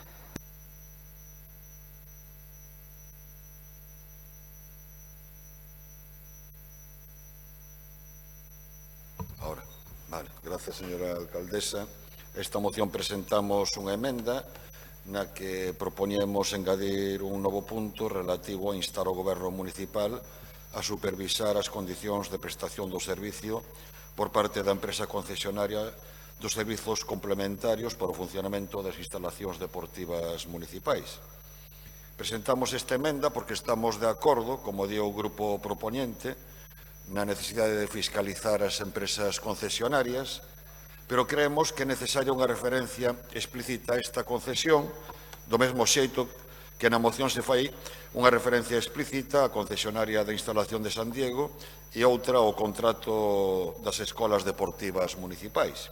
Esta mesma semana tivemos unha xuntanza con representantes dos traballadores da empresa encargada do mantemento das instalacións deportivas e ficamos escandalizados coa situación que nos describiron. Unha situación de sistemática vulneración dos dereitos dos traballadores, de incumprimento dos protocolos en materia de saúde laboral e de incumprimento reiterados das condicións establecidas no contrato. Ese é o motivo polo cal propoñemos esta engádega e agradecemos ao grupo propoñente a aceptación da emenda. Polo demais, nesta moción, inclúense moitas das cuestións que foron planteadas polos distintos grupos nas últimas reunións da Comisión de Deporte. Eu son novo nesta casa e créanme que fico sorprendido pola lentitude coa que funciona o Concello, e a Concellería de Deportes, dende logo, non é unha excepción. E poño un exemplo. O BNG, como xa ten manifestado en moitas ocasións, aposta pola xestión directa das instalacións deportivas municipais. Non o facemos por un apriorismo ideolóxico. Creemos que non é funcional un modelo onde, por exemplo, existen réximes de xestión diferentes para cada unha das piscinas municipais, mas o caso é que Musa ficou encargada de facer un estudo sobre a viabilidade de asumir a xestión destas instalacións e levamos meses e meses agardando as conclusións dese estudo. Do mesmo xeito que nos parece moi ben que se aposte por constituir o Consello Municipal de Deportes, é importante que exista este marco de diálogo e que se procuren consensuar as políticas deportivas coas entidades e os distintos axentes deportivos que hai na nosa cidade, pero o Goberno municipal ten que ter iniciativa, ten que formular as súas propostas e presentar unha planificación das políticas deportivas, por moito que a someta a consulta e sexa receptivo a asociacións ou achegas que se fagan no Consello. Porque se espera a que o Consello estea constituído, e a que as políticas deportivas emanen de xeito espontáneo do mesmo, case, se me permiten a caricatura, en réxime asambleario, a consecuencia será que chegaremos a fin de mandato sen que se abordase ningunha das grandes cuestións pendientes. Porque as cuestións que se enumeran na moción poderíamos engadir o novo regulamento do réxime de acceso e uso das instalacións, o que fai referencia ao Grupo Popular na súa emenda, os criterios que deben rexer no futuro os convenios de subvencións nominativas coas entidades e outras moitas cuestións que se levan poñendo sobre a mesa dende o inicio de mandato sen que de momento teñan plasmación. E gobernar é tomar decisións, aínda que se faga dende o diálogo e o fomento da participación. Polas razóns devanditas, o BNG vai votar a favor desta moción. Moitas grazas, señor Jorquera. Polo Grupo do Partido Popular, señor García. Gracias, señora alcaldesa. Casi vamos a llevar 2 años de mandato y, señora alcaldesa, no sé cuánto podemos denunciar más la oposición para que se nos haga caso. La situación de emergencia que el deporte coruñés está sufriendo ante la falta de criterios, de saber lo que se quiere hacer, es indudable a estas alturas del partido. Los coruñeses observan atónitos la parálisis de este gobierno en el sector deportivo. Hubo varias preguntas en este salón de pleno advirtiendo de la falta de proyecto deportivo. Hubo varias mociones instando a su gobierno de dotar de contenido, de realizar reformas estructurales y funcionales para todo el trabajo municipal, para que todo el trabajo municipal tenga un sentido. Pero esto no funciona. Esta moción recoge una cronología de los hechos y los anteriores expresan el estado de coma en que se encuentra nuestra gestión deportiva. Y tampoco difiere, como decía el señor Jorquera, de los más de 50 asuntos que hemos llevado a las comisiones informativas y que todavía están sin resolver. Por ejemplo, contratos vinculados a esta área en precario, pagándose bajo facturas con reparos. Gestión nefasta, señor Laje.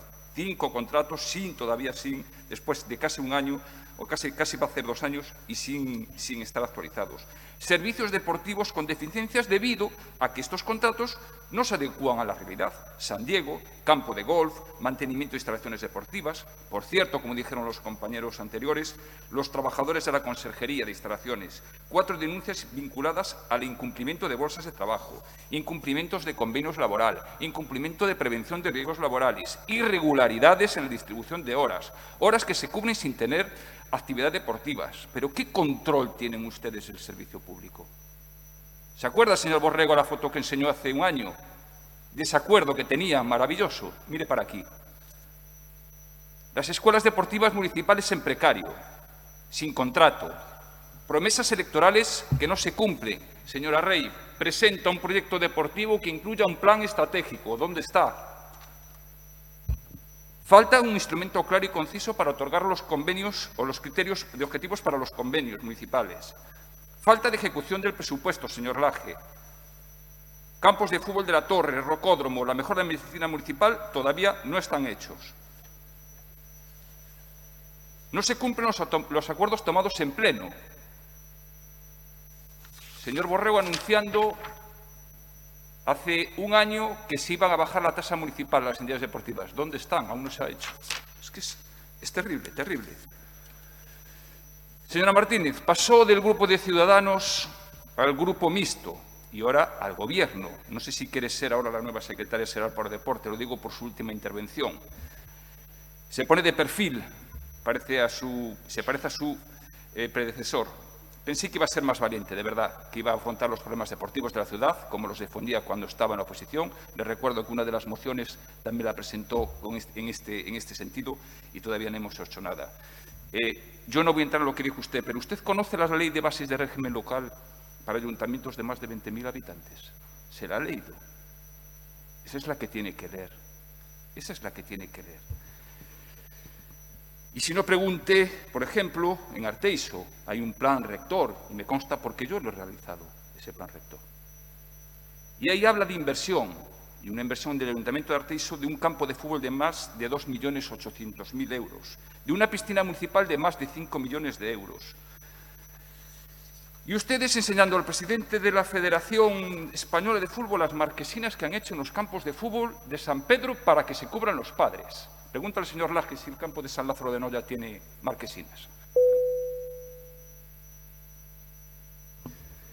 Remato. Tranquilo, señor Laje, tranquilo.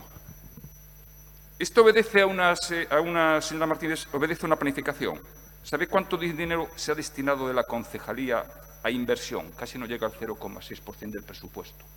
¿Sabe cuánto destina Arteixo para promoción del deporte? El 12% en el 2020 y el 9% en el 2021. Aquí no llegamos ni al 5%. Esa es la apuesta por el deporte de ustedes. En definitiva, quiero rematar como acabé la última intervención en diciembre, diciendo que todo político que se precie, que tiene que presentarse a unas elecciones, lo mínimo que se le debe de exigir es un proyecto deportivo, no este galimatías a la que estamos aconteciendo. Muchas gracias. Muchas gracias, señor García. Pecha o debate a señora Martínez polo Goberno. Moitas grazas, señora alcaldesa. Moi bons días a todos os presentes aquí no pleno e tamén os que nos seguen desde a casa. Antes de comentar todo isto, decirlle, señor García, que no 2020 o Servicio de Deportes comprometeu o 97,7% do seu orzamento. Decirlles que compartimos totalmente preocupación e non nos esquezamos, preocupación pola gravísima situación que estamos a vivir metidos de cheo nunha terceira onda cuns datos terribles nesta cidade que nos fan aternos a unhas restriccións unha vez máis para intentar reconducir os efectos dunha pandemia coa que levamos convivindo case un ano. Unha pandemia que nos está facendo cambiar os nosos hábitos de vida por ter que adaptarnos a unhas limitacións que nos impoñen, limitacións que afectan tamén ao mundo do deporte. Pídennos un esforzo adicional, pídennos para afrontar a pandemia responsabilidade, nos piden prudencia e pídennos restringir ao máximo a interacción social. E iso facemos, adaptarnos ás circunstancias para traballar facendo o máximo e o mellor posible para seguir, por exemplo, organizando eventos como se fixeron 3 competicións nacionais de halterofilia na cidade, unha Copa do Rei de pelota, un sector nacional de judo, diferentes campeonatos galegos de diferentes disciplinas para o goce dos deportistas e das federacións de todo o país que se achegaron ata aquí á cidade e que encima se desenvolveron con enorme éxito de organización, cumprindo estrictamente todos os protocolos marcados coas restriccións que tiñamos en cada momento. Igualmente nos adaptamos ás circunstancias traballando para facer o máximo e o mellor posible no día a día, con contacto continuo e directo 24 horas, 7 días, cos clubs, coas entidades, cos nosos deportistas e traballando con eles tamén para o día despois, para cando nos levanten as restriccións e as limitacións poder ofrecer aínda máis alternativas nas escolas deportivas municipais ou na aposta firme que temos polo deporte urbán de base que estamos planificando man a man coa Consellería de Infraestructuras con novos espazos onde a mocidade e as persoas maiores poidan compartir o enorme pabillón natural que ten esta cidade e que a pandemia nos demostrou que hai que aproveitar ao máximo. Exemplos claros e inminentes, por exemplo, o espacio multideportivo que se vai facer en Toubes pensado para a veciñanza ou a intervención na Praza da Tolerancia pensada para o básquet 3x3, un deporte do que vamos a oír falar moito este ano. Tamén avances na escalada, onde tiñamos precisamente unha reunión co colectivo de escalada coruñés, co que chegamos a un acordo para, por fin, modificar o proxecto de 2016, que aínda non se tiña executado, o proxecto de 2016, e que agora sí, axiña, teremos un rocódromo adaptado ao formato olímpico. E como creemos tamén na participación cidadá e na participación directa do tecido deportivo coruñés, saben todos vostedes que estamos traballando nese Consello Municipal de Deportes. O seguinte paso será que a semana que ven todos os clubs reciban a invitación para participar no Consello Municipal de Deportes. Unha arela perseguida polo deporte coruñés e da que todos nos imos a aproveitar, porque dese Consello sairán as bases sobre as que se sustentará o deporte coruñés da vindeira década. E, por último, tamén compartir preocupación pola situación dos contratos e das concesionarias.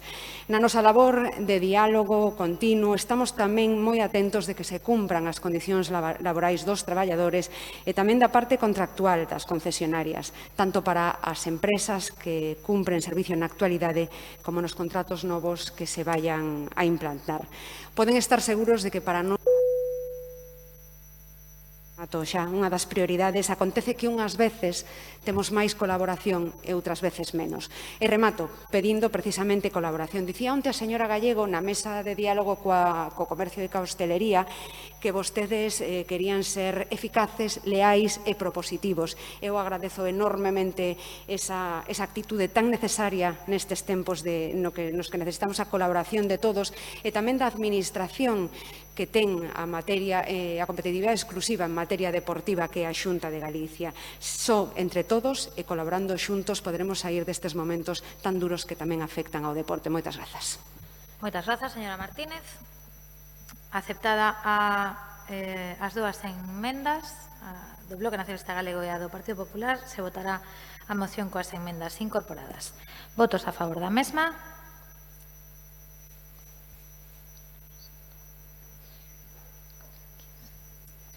Votos en contra. Abstencións.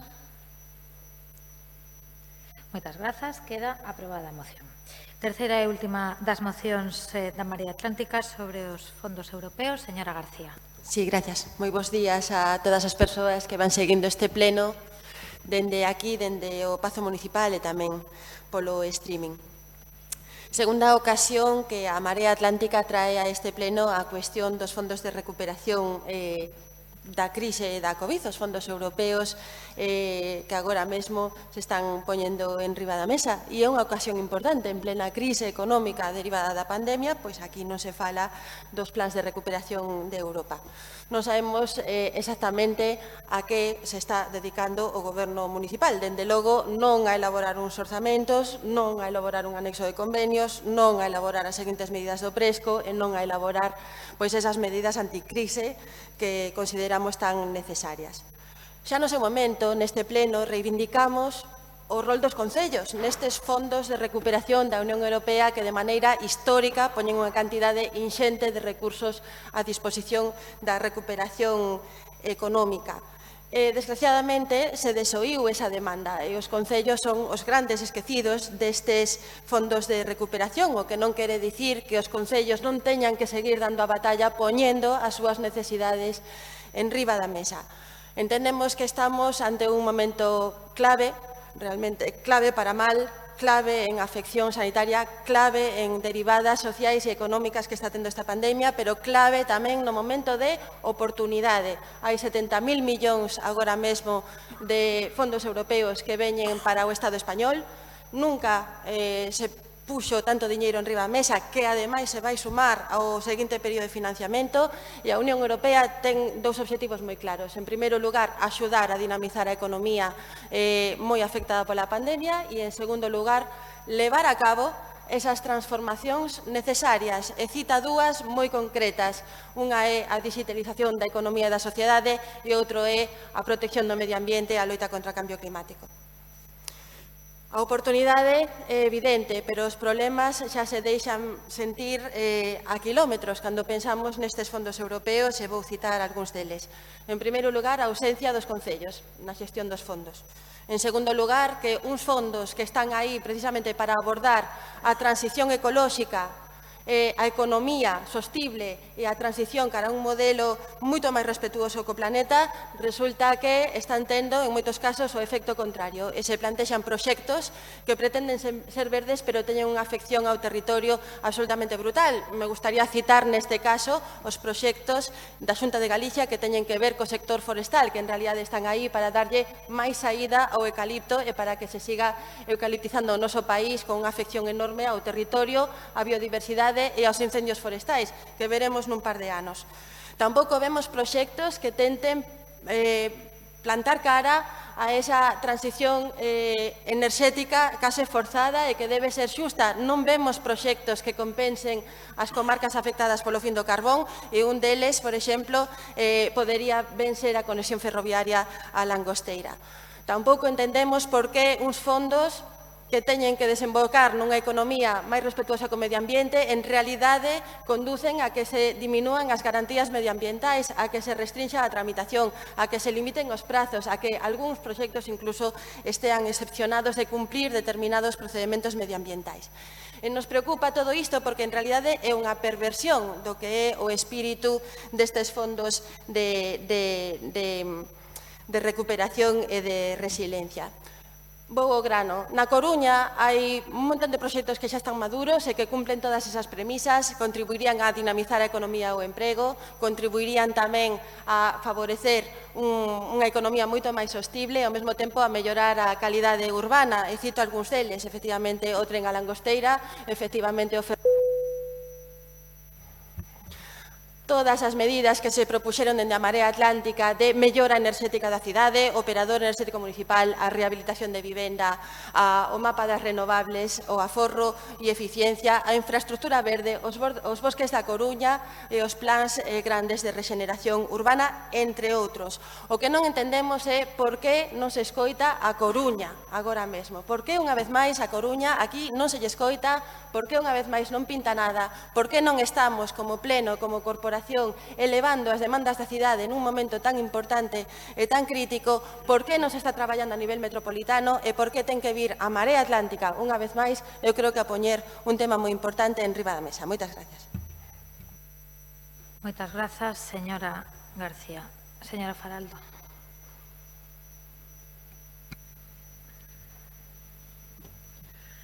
Bueno, desde Podemos estamos totalmente de acordo co fondo da cuestión, no fondo da cuestión e tamén nas explicacións agora vertidas, no alegato agora vertido, polo que xa anticipamos o noso voto favorable á moción.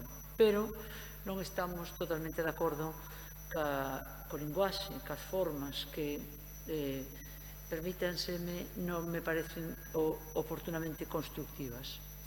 A prioridade nunha situación de emerxencia como a actual é que os últimos sexan os primeiros e que os fondos vayan a parar a quen máis o necesiten. É moito o que está en xogo. Instamos a todas as forzas políticas presentes no Concello para realizar un esforzo de deixar atrás as nosas diferencias, non me cansarei de dicilo, en aras de lograr un consenso ao redor de asuntos vitais. Vivimos xa na legislatura anterior as consecuencias desta falta de consenso e de vontade de sumar con espírito constructivo cando perdemos 15 millóns de euros correspondentes aos fondos europeos seguidos, co consecuente prexuicio para a cidadanía. Non é o momento de tirarse dardos entre administracións, nin de pasar a pataca quente ao contrario. A cidadanía reclama de nós que solucionemos os seus problemas. Vivimos un momento excepcional e debemos estar á altura. Os fondos europeos Next Generation son unha oportunidade para mitigar os destructivos efeitos da pandemia da COVID-19. Non podemos desperdiciala encerellándonos en reproches estériles. A correcta xestión e utilización deses fondos deberá responder a un esforzo coordinado de todas as administracións e forzas políticas. Non sobra ninguén para arrimar o ombreiro. Esperamos, por tanto, por parte da alcaldesa e do Grupo Socialista, como das forzas da oposición, un esforzo para coordinar coa Xunta de Galicia e co Goberno de España as accións necesarias para a optimización dos devanditos fondos á hora de ser traducidos en políticas e actuacións concretas. Todo o que comporte un beneficio para a veciñanza vai a contar sempre con o noso voto a favor, con vontade constructiva de poñer o noso granito de arena para mellorar a vida da xente. Por tanto, vamos a votar a favor desta emenda. Moitas grazas, señora Faraldo. Polo Bloque Nacionalista Galego, señor Jorquera. Grazas, señora alcaldesa. Hai quen compara os fondos europeos de recuperación co Plan Marshall. Mais en ánimo de ser augafestas, oxalá non nos pase como en Bienvenido Mr. Marshall. Oxalá os galegos e as galegas e os coruñeses e coruñesas non nos pasou mesmo que os veciños de Villar del Río na xenial película de Berlanga. Primeiro, porque non é ouro todo o que reloce. A liberación deses fondos vai acompañada dun importante recorte nos fondos ordinarios da Unión Europea, co cal vai ter un impacto negativo nas políticas de cohesión e nos fondos destinados ao agro e á pesca. A consecuencia vai ser que Galiza recibirá menos recursos por esas vías sen que estea claro que recursos vai captar do programa Next Generation, por mor da xestión centralizada da maior parte deses fondos e por destinarse a programas de carácter máis xeral e difuso cun impacto territorial, polo tanto, moito menos concreto. Corremos, ademais, o risco de que eses fondos se usen para fortalar dinámicas centralizadoras, pois, aínda que afectan a políticas que na súa maior parte están transferidas, vai ser o Goberno central quen en boa medida deseñe, xestione e execute os proxectos. Existe tamén o risco de condicionalidade, que se condicione o acceso aos fondos a cometer o que eufemísticamente se chaman reformas estruturais. É dicir, e falando en prata, conxelar o salario mínimo, recortes nas pensións ou consolidar a contrarreforma laboral. Todo iso, aparte dos aspectos críticos que enumera, hoxe estou un pouco acatarrado e, polo tanto, comento esas pifias, todo iso, aparte dos aspectos críticos que enumera o grupo propoñente na exposición de motivos. Os prazos de execución tan breves, que se nos venda como verde o que non é tan verde, o feito de que a Xunta non tivese en conta os concellos ou que nos seus proxectos priorice descaradamente os proxectos dos grandes grupos privados. Mas, en calquera caso, é mellor estar que non estar. A Coruña non pode ser espectadora. Eses fondos teñen que contribuir, como di o grupo propoñente, ao impulso de proxectos chave para a cidade. Iso sí, hai algúns exemplos que se citan na exposición de motivos da moción que nos merece algún matiz. Estamos totalmente de acordo en abordar a conexión ferroviaria a Punta Langosteira, modernizar a rede ferroviaria que nos une con Lugo e Ferrol, apostar polo tren de proximidade. Son, ademais, cuestións que teñen a ver coa transición ecolóxica. Ninguén discute que o transporte de viaxeiros por camiños de ferro é unha forma de transporte máis sustentável dende o punto de vista social e medioambiental, e o mesmo acontece co impulso do transporte de mercadorías por camiños de ferro. Pero o Estado ten que asumir as súas responsabilidades e ten que financiar esas actuacións con cargo aos orzamentos xerais do Estado. Non se poden supeditar só o acceso aos fondos europeos. Mas, en calquera caso, estamos de acordo no sustancial con esta moción, coincidimos co que se propón na parte resolutiva, polas razóns de banditas, o BNG votará a favor. Moitas grazas. Moitas grazas, señor Jorquera. Polo Partido Popular, señora Gallego. Sí, muchas gracias. Los fondos europeos Next Generation nacen para dar respuesta a una nueva realidad marcada por la COVID-19. Por eso es muy importante aprovechar esta oportunidad y esa es la razón por la que Galicia tiene el trabajo adelantado y ya presentó al Gobierno una selección inicial compuesta por 108 iniciativas que alcanzaría un importe de 9.400 millones de euros gracias a la colaboración público-privada y que se agrupa en 4 ejes. Modernización del tejido productivo, 32 iniciativas que movilizarían 4.700 millones, movilidad sostenible y transición ecológica, 33 proyectos que movilizarían 2.700 millones, cohesión social y territorial, 27 proyectos y 1.300 millones, administración dinámica y digital, 16 proyectos, 614 millones. No sé qué problema le ven. Proyectos en los que, por cierto, está incluida la ciudad de las TICs como una de las grandes apuestas. A partir de aquí, hay que seguir trabajando para sumar nuevas iniciativas. Desde aquí a abril, para avanzar en esta dirección, la Xunta continuará madurando proyectos a través de la Comisión Galicia Next Generation y también se tienen en cuenta las aportaciones del tejido empresarial y de los interlocutores sociales, económicos y políticos a través de los foros sectoriales. Comisión de reactivación en el Parlamento, en la que están casi todos los grupos, no todos los que están aquí, y la mesa de diálogo social. Pero es necesario recordar que es el Gobierno PSOE-Podemos, que está en Madrid, que el que asumió todo el control sobre el reparto de los fondos y que la comisión que aprobará los proyectos elegidos está integrada únicamente por el presidente del Gobierno y los ministros del Ejecutivo Central. Las comunidades autónomas no pintan nada, por desgracia. En este reparto, por cierto, Galicia va a percibir 441 millones de euros, pero si se hubiesen utilizado rigurosamente los criterios fijados por la Unión Europea, tendríamos que recibir 100 millones más. Y si se ajustasen a las fórmulas de reparto del sistema de financiación autonómica, serían 220 millones más. Eso es lo que pasa en Galicia. A cambio, Sánchez esas cantidades las ha aplicado el criterio político y se van, como siempre, a Cataluña, que siempre es la que gana y siempre perdemos los mismos.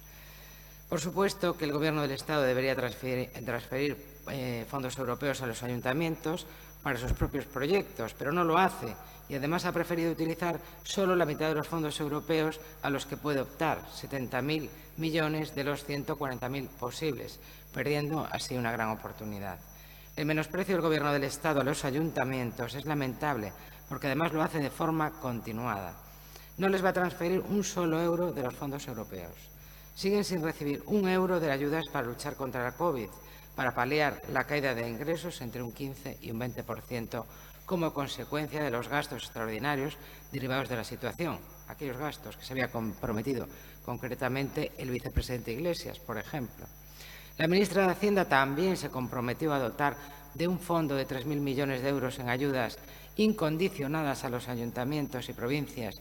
Sigue sin ser realidad. Además, si ayuntamientos y diputaciones pueden hoy en día gastar sus remanentes, es gracias a la rebelión encabezada por los alcaldes del Partido Popular, en el seno de la FEM, por supuesto, que tumbaron el Real Decreto con el que el Gobierno del Estado quería incautarse de los ahorros municipales. En el caso de nuestra ciudad, pues todavía es más sangrante, porque no hay un euro del Estado, 1,5 millones de la pasarela de Pedralonga, simplemente para inversiones en nuestro ayuntamiento. Ni tren a Langosteira, pero sí el de Castellón. Ni condonación de la deuda del puerto, pero sí para el de Valencia. Ni remodelado de Alfonso Molina, ni Vial 18, ni Cuarta Ronda, etcétera. Simplemente la Ría del Burgo, que es lo que me dirá el señor Laje. Sánchez e Iglesias llevan 9 meses ninguneando a los ayuntamientos, que son la primera línea de lucha contra la crisis social y económica generada por la COVID. NRI sigue callada ante esta discriminación. Esto no se va a arreglar, desde luego, con un pleno extraordinario, por desgracia. Muchas gracias. Moitas grazas, señora Gallego. Pecha o debate o señor Laje polo Goberno Municipal. Gracias, señora alcaldesa. Señora Gallego, xa vostede dice o que vou a decir eu, fai a pregunta e a resposta, a verdade é que me aforra unha parte da intervención, non? Señora García, o grupo propoñente da Marea, non temos emenda presentada porque concordamos co fondo da súa proposta, máis alá da forma en que cada un teña de explicar ou de posicionarse. Parécenos que é unha iniciativa construtiva e, polo tanto, pois conta con noso apoio e nos parece ben. Vostede preguntaba, señora García, a que se dedica o Goberno Municipal. Pois o Goberno Municipal dedícase a que o Concello volva a funcionar, a facer que a maquinaria municipal funcione, que os diferentes servicios funcionen, e iso é o que están facendo os diferentes membros do Goberno. Temos unha indicación clara da alcaldesa con unha serie de prioridades, como vostede coñece, entre outras cousas, desbloquear os proxectos que levaban bloqueados moito tempo, poñendo por riba os intereses da cidade da Coruña sobre calquera outro interese partidario, como vostedes ben saben, diálogo con todas as administracións e diálogo con todas as forzas políticas e desbloqueo de proxectos pendentes. Quero recordar que cando se fan ese tipo de intervencións, tamén o facía a señora Gallego, que veu a ler o argumentario que prepara o Partido Popular para todos os seus concelleiros e concelleiras, dicindo o malísimo que é o Goberno de España.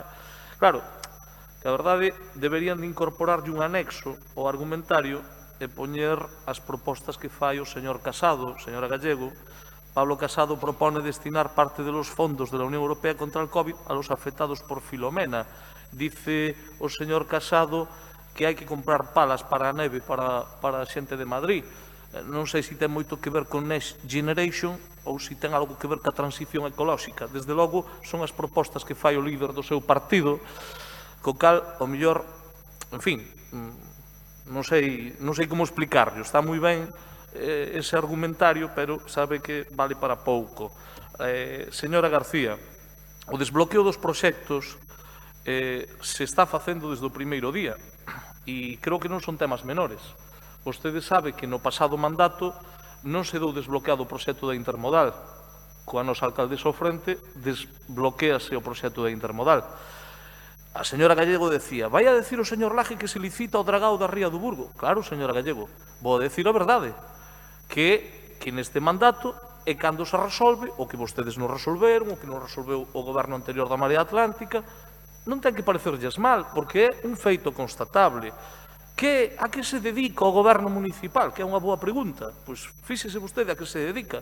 Pois a conseguir fondos para a Casa Veduría, a conseguir fondos para a xenda urbana. Estuvo fai pouco tempo a nosa alcaldesa co ministro de Transportes e Mobilidade, o señor Ábalos, ou a conseguir 12,6 millóns de euros de fondos europeos para a transición ecolóxica. Non é que os vayamos a anunciar a ver se os conseguimos. Facía a señora Faraldo algún recordatorio do que tiña pasado en épocas pretéritas.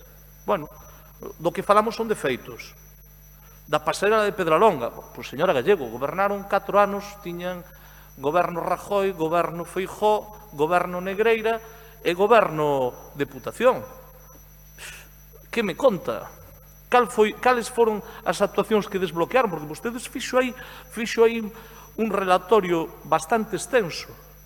Pero vexo que, cando ese relatorio bastante extenso o fai vostede, que ademais formou parte dese goberno municipal, o que constata cada vez que fan eso é que non se dan conta de que o que poñen de manifesto é que non foron capaces de sacar adiante ningunha desas ideas ou proxectos dos que siguen a falar. Mato, señora alcaldesa, cando se fala de licitar o dragao da Ría do Burgo, da pasarela de Pedralonga, ou se fala da intermodal, ou vamos a decilo con claridade, cando a alcaldesa da Coruña chega un acordo co presidente da Xunta e se desbloquea a licitación dun novo CHOAC, un novo hospital na Coruña, temos que estar todos de acordo e contentos. Vostede tamén, señora Gallego, vostede tamén ten que estar contenta. Porque temos ao frente da corporación alguén con capacidade de diálogo e de interlocución. Polo tanto, non somos todos iguais. Eso sí, non somos capaces de recoñecer que nos equivocamos máis dunha vez. E, por certo, tamén que os grupos da oposición teñen propostas e ideas positivas, porque é a única maneira de avanzar, de facer política contando con todos. E iso se está facendo neste mandato. Por lo tanto, señora García, imos a apoiar a súa iniciativa e non só hai que conseguir fondos. Algúns xa se conseguiron. Por certo, creo que en ben pouco tempo e sin que houvese moita publicidade que nunca lles gusta que se conte o que se fai, os cidadáns tamén teñen que saber o que se fai, que iso é moi importante. Moitas grazas, señor Laje. Procedemos á votación desta moción. Votos a favor. Moitas grazas. Votos en contra. Abstencións. Queda aprobada a moción. Moitas grazas. Sendo as 2:15, imos facer unha pausa para o almorzo. Retomamos a sesión ás 3:15. Moitas grazas.